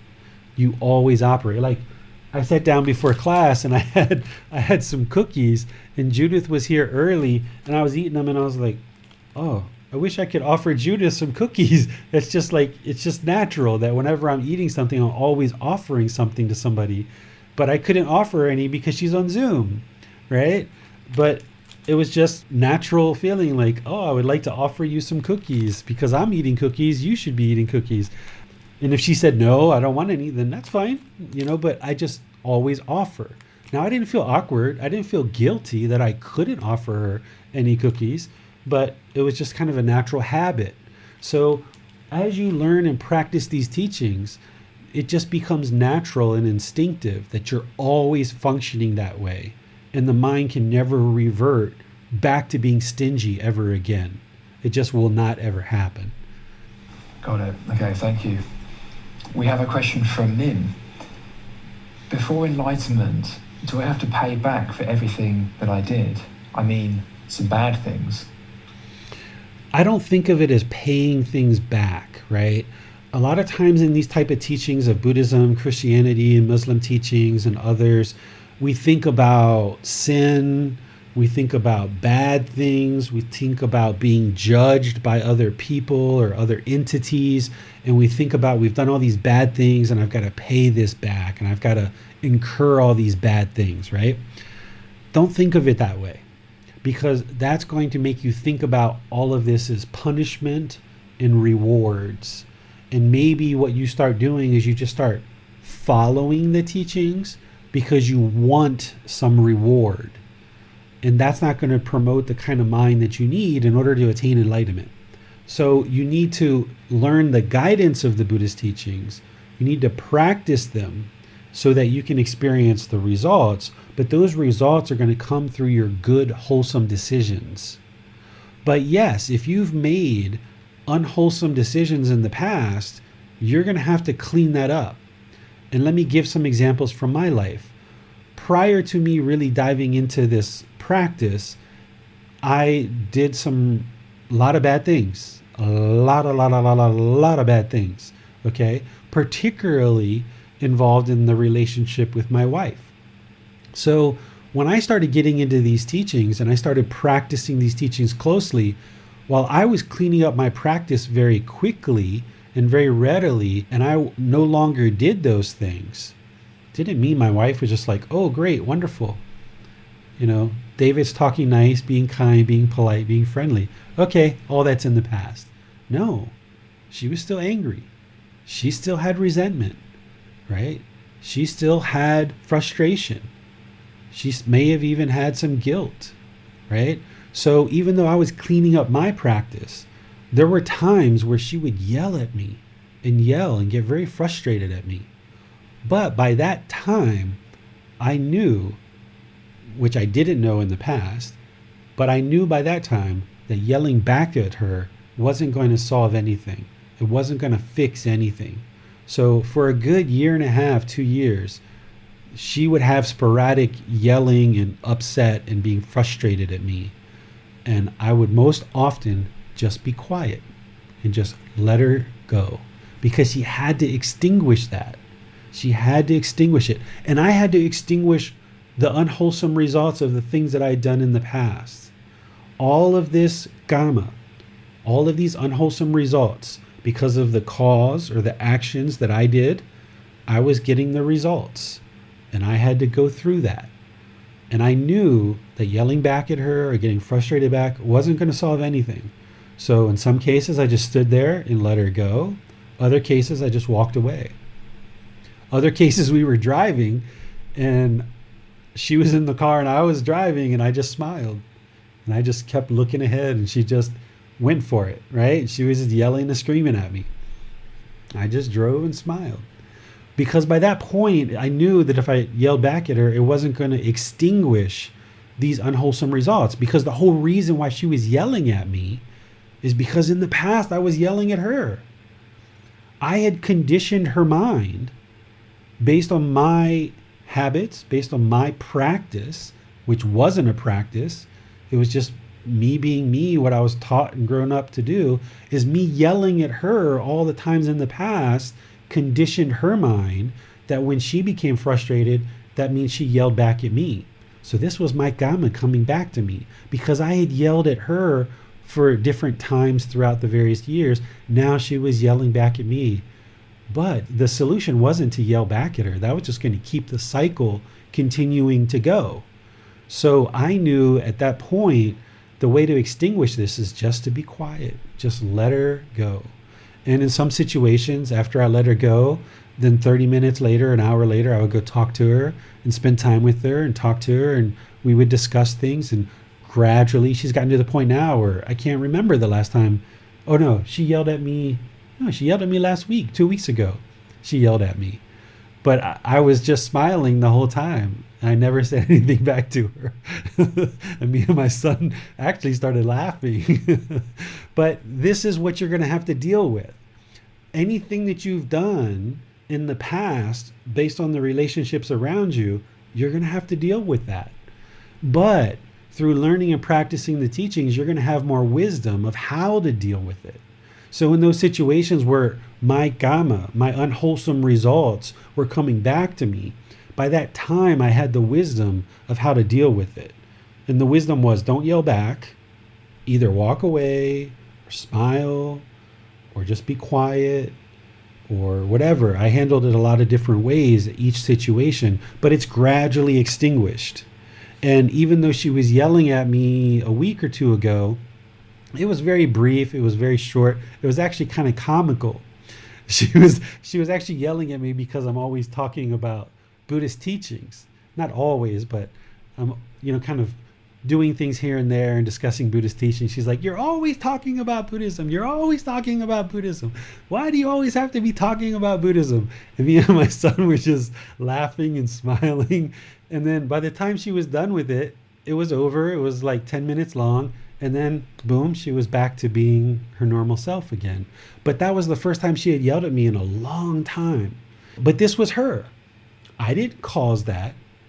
That was her mind craving me to talk about what she wanted to talk about. But I wasn't interested in talking about that. So that was her mind that produced that. So you are going to have to experience anything that you've created or anything you've produced. And once you gain the wisdom that you need to deal with it, like in this household, I help my son and I help my wife to learn and practice these teachings so that gradually the whole family is extinguishing these unwholesome roots, extinguishing these fires, and just kind of cooling down and just putting out the fire. And it was really interesting because I was surprised my wife was actually yelling at me a week or two ago because she hadn't done that in such a long time. But since then, I hadn't really thought about it. That's why I said she hasn't yelled at me in a long time, because it was in the past. I totally forgot about it until right now talking about it. We just put it in the past and move on, right? I didn't even go to her and say, "Are you sorry? Do you want to say sorry? You need to say sorry. Why haven't you said sorry?" That's my mind craving something from her. Just when she was done, the other thing she yelled at me, she said, "You never follow me. Why don't you ever follow me? You never follow me." And I said, "Why should I follow craving, anger, and ignorance?" There you go, that Buddhism again, right? You're always talking about Buddhism. I was like, but honestly, why should I follow craving, anger, and ignorance? So these things are going to come up in your life. But you'll have the wisdom of how to deal with them, and you just let them go. And then you can get to this peaceful, calm, serene, and content mind with joy, where no matter what happens, even your wife yelling at you, it won't shake up your mind. you'll just feel completely calm and peaceful. Great stories, David. Thank you. I'd like to just ask a little clarification here. So, does this mean that enlightened being has put in the causes for positive results, and they've eliminated the causes for unwholesome results and harms come to them, but harm may still come to them as the result of things they did before they eliminated those causes, where they eliminated the craving, the anger, and the ignorance that led to that? An enlightened being is no longer going to experience any harm coming to them because it's already been extinguished. All that's been extinguished through many months and years of practicing the Eightfold Path, because it's the Eightfold Path that's going to extinguish all of that, right? So if you've been speaking harshly and aggressively to people in your life, and you just decide to start practicing the Eightfold Path, and now you're speaking right speech for the last 1 week, you're not enlightened yet. Your mind still has a lot of training to do, but people are going to be speaking harsh and aggressive with you because it's only been 1 week that you've been speaking this way. You've got to produce enough wholesome results that you get nothing but wholesomeness back. So this is why when I first started practicing the teachings very closely, I was still getting people yelling and hollering at me and being angry with me because 3 months ago I was that way with them. It wasn't until I was practicing for a really long period of time that all of that stopped. And now my wife is kind of like the last one. Like, she yelled at me a week or two ago, but at that point it didn't shake up my mind. In the past, a few years ago, if she would have yelled at me, I would have been yelling right back at her. And I probably would have got angry. I probably would have went outside, got on my motorbike and drove around and been really angry and, went into the city, and who knows what I would have ended up doing, right? But now I see it for what it is, which is true reality, which that's her anger. It's not mine. I'm not going to take her anger. I'm not going to allow it to shake up my mind and be discontent.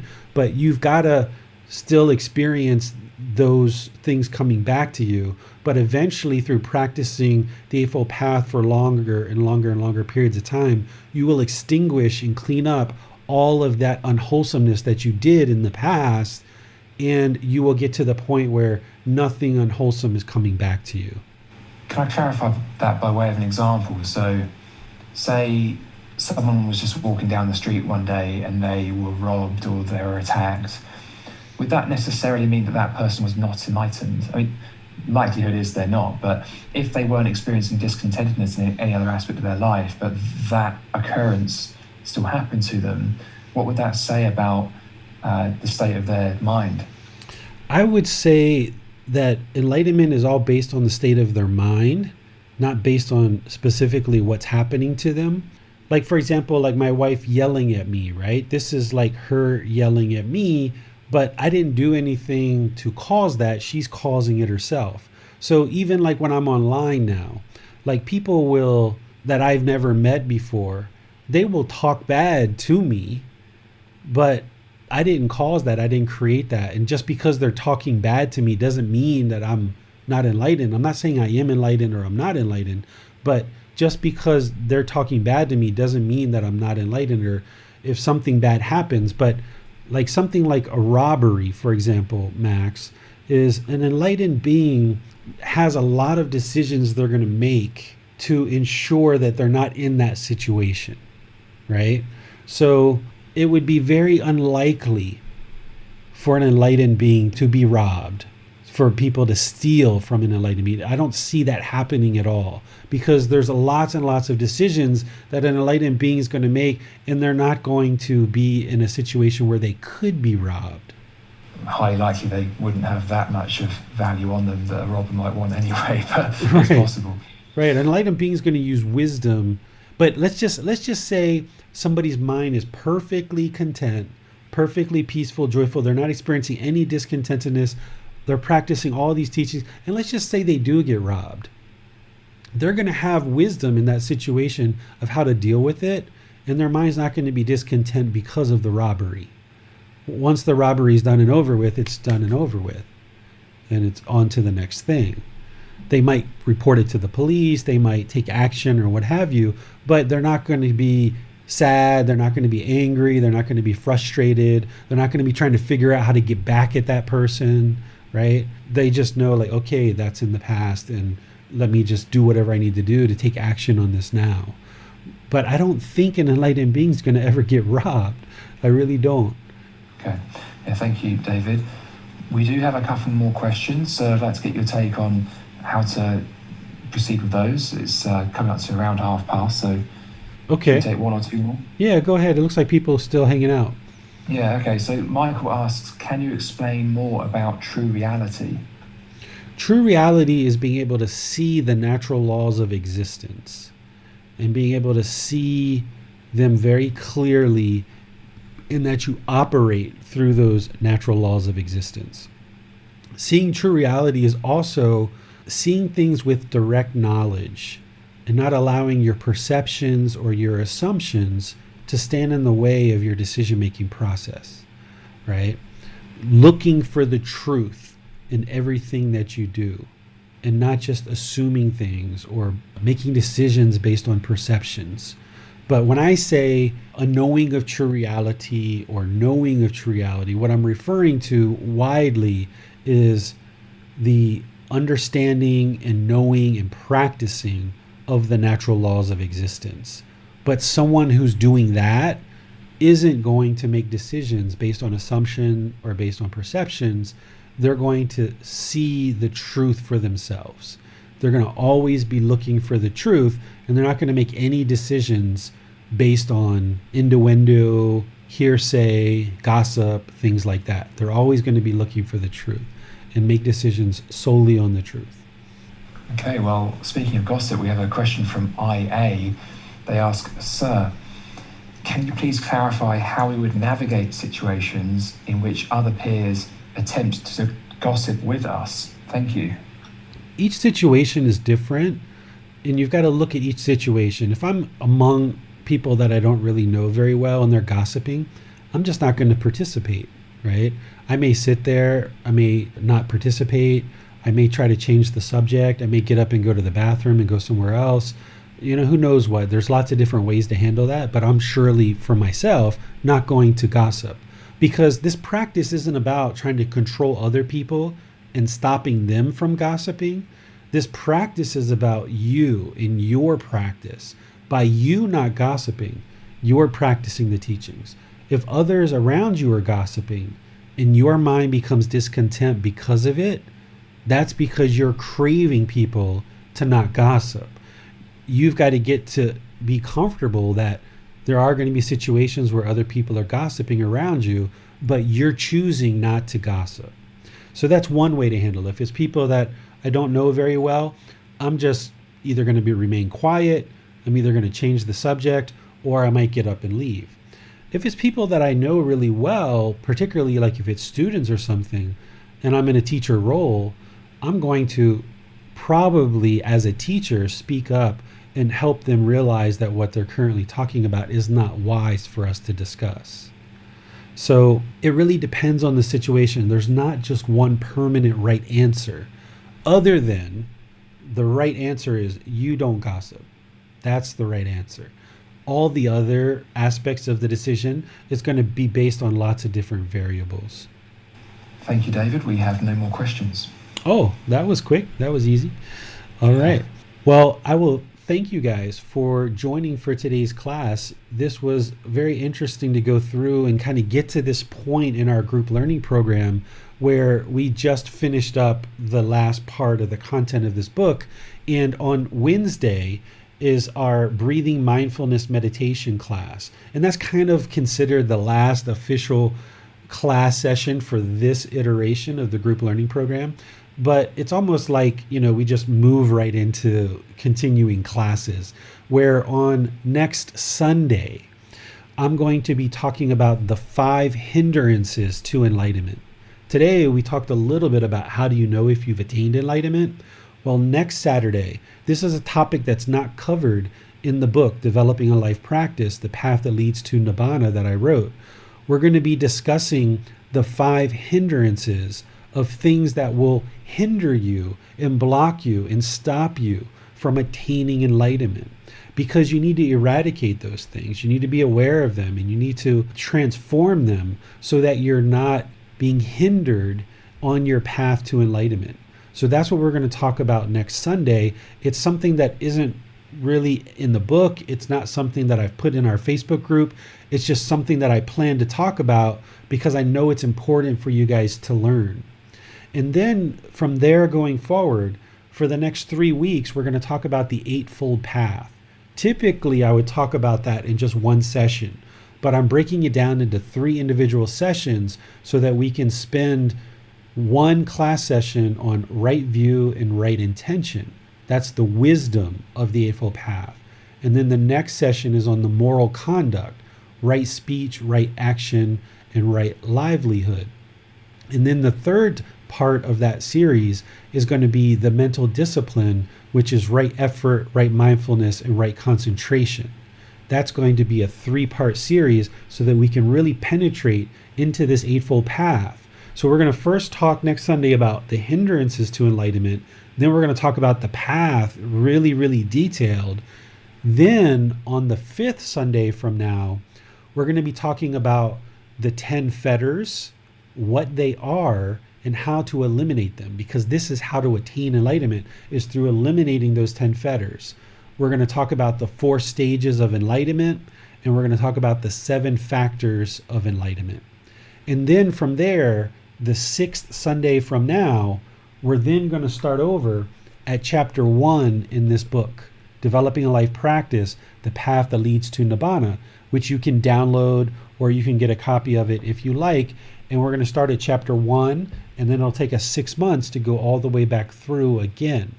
So if you're just joining us for the first time, or you've been around in this group learning program for a while, there's a bunch of classes that are coming up that I haven't taught before that are going to be important information for you guys. And if you're just joining, this is a really good ramp up for you. It's a really good time to come into these group learning programs because you're going to be getting some really deep content about this path to enlightenment before we start into chapter 1 of the book. And then, of course, on Wednesdays, we're going to be doing breathing mindfulness meditation, loving kindness meditation, and Buddhist chanting. We're going to be rotating those every 3 weeks. And then on Saturdays, we're going to be in the Pali, Canon, and English program where we've got 13 of these books that we're studying, which are the words of the Buddha. And we're going to be studying these each Saturday. But you can download this and you can read it ahead of time because you're going to need to do about an hour of reading before the Saturday class. And then this book takes about 20 minutes to 30 minutes, I think, of each chapter. Some of them are a little bit longer, where you can prepare for the Sunday class. Because I really suggest that you read prior to class. You're going to get a lot more benefit out of the class. You can read after if you'd like to. And some people read before and after. This just gives it more time to soak in. And if you'd like to use the audiobook, I've released the audiobook for free on our podcast site and our YouTube channel, where on the YouTube channel, you can actually see the book because it's a video and you can hear me speaking. On the podcast, it's just me speaking. But that's another way for you to take in the content. In fact, before these classes, I oftentimes will listen to the audiobook of what I actually wrote just to kind of refresh my memory of what it is that you guys have probably already read. So feel free to use the printed book. Feel free to use the audiobook either on YouTube or podcast. Feel free to listen to the previous podcast because this particular talk that I did, there was also one 6 months ago as well. So continue to learn, continue to meditate each day, 2 or 3 times a day, meditating each day, building up your practice more and more and more, where you get closer and closer to about 30 minutes of meditation or more per session, and that you're slowly, gradually learning the teachings bit by bit, piece by piece, and come to these classes to learn and ask questions to get help. And where you would like some personal guidance, you can post those questions into the Facebook group. You can private message me. You can schedule a appointment where you talk to me one-on-one through Zoom, or you can ask your questions in these online classes. And this is a way for you to receive guidance to gradually build up your practice more and more and more. So until either Wednesday, Saturday, or Sunday, have a really wonderful rest of your day. And remember, always treat everyone polite, kind, friendly, and respectful. Because if you do this, when you put that out, that's what's going to come back to you. And I'm sure you would enjoy people treating you politely, kindly, friendly, and respectfully. The only way for that to happen is you've got to do it first. You've got to put that out into the world so that that's what comes back to you. Don't put that out in the world because you expect it to come back to you or you want it to come back to you. But put that out into the world because it's the right thing to do. And by you doing the right thing of learning and practicing these teachings, it's going to help you. It's going to help all those people around you. And it's going to help all of humanity to make this world a better and better place. So I'll see you at the next class. Thank you and have a wonderful day. Sawadee krap. Thank you for listening to this podcast. To provide support for this podcast, visit patreon.com/support Buddha. To access more teachings, visit buddhadailywisdom.com. There, you will discover a full range of courses, retreats, and online resources to assist you on the path to enlightenment. Remember to establish a daily, consistent meditation practice, along with learning and practicing these teachings. A well-developed meditation practice is the foundation in which to train the mind to attain enlightenment.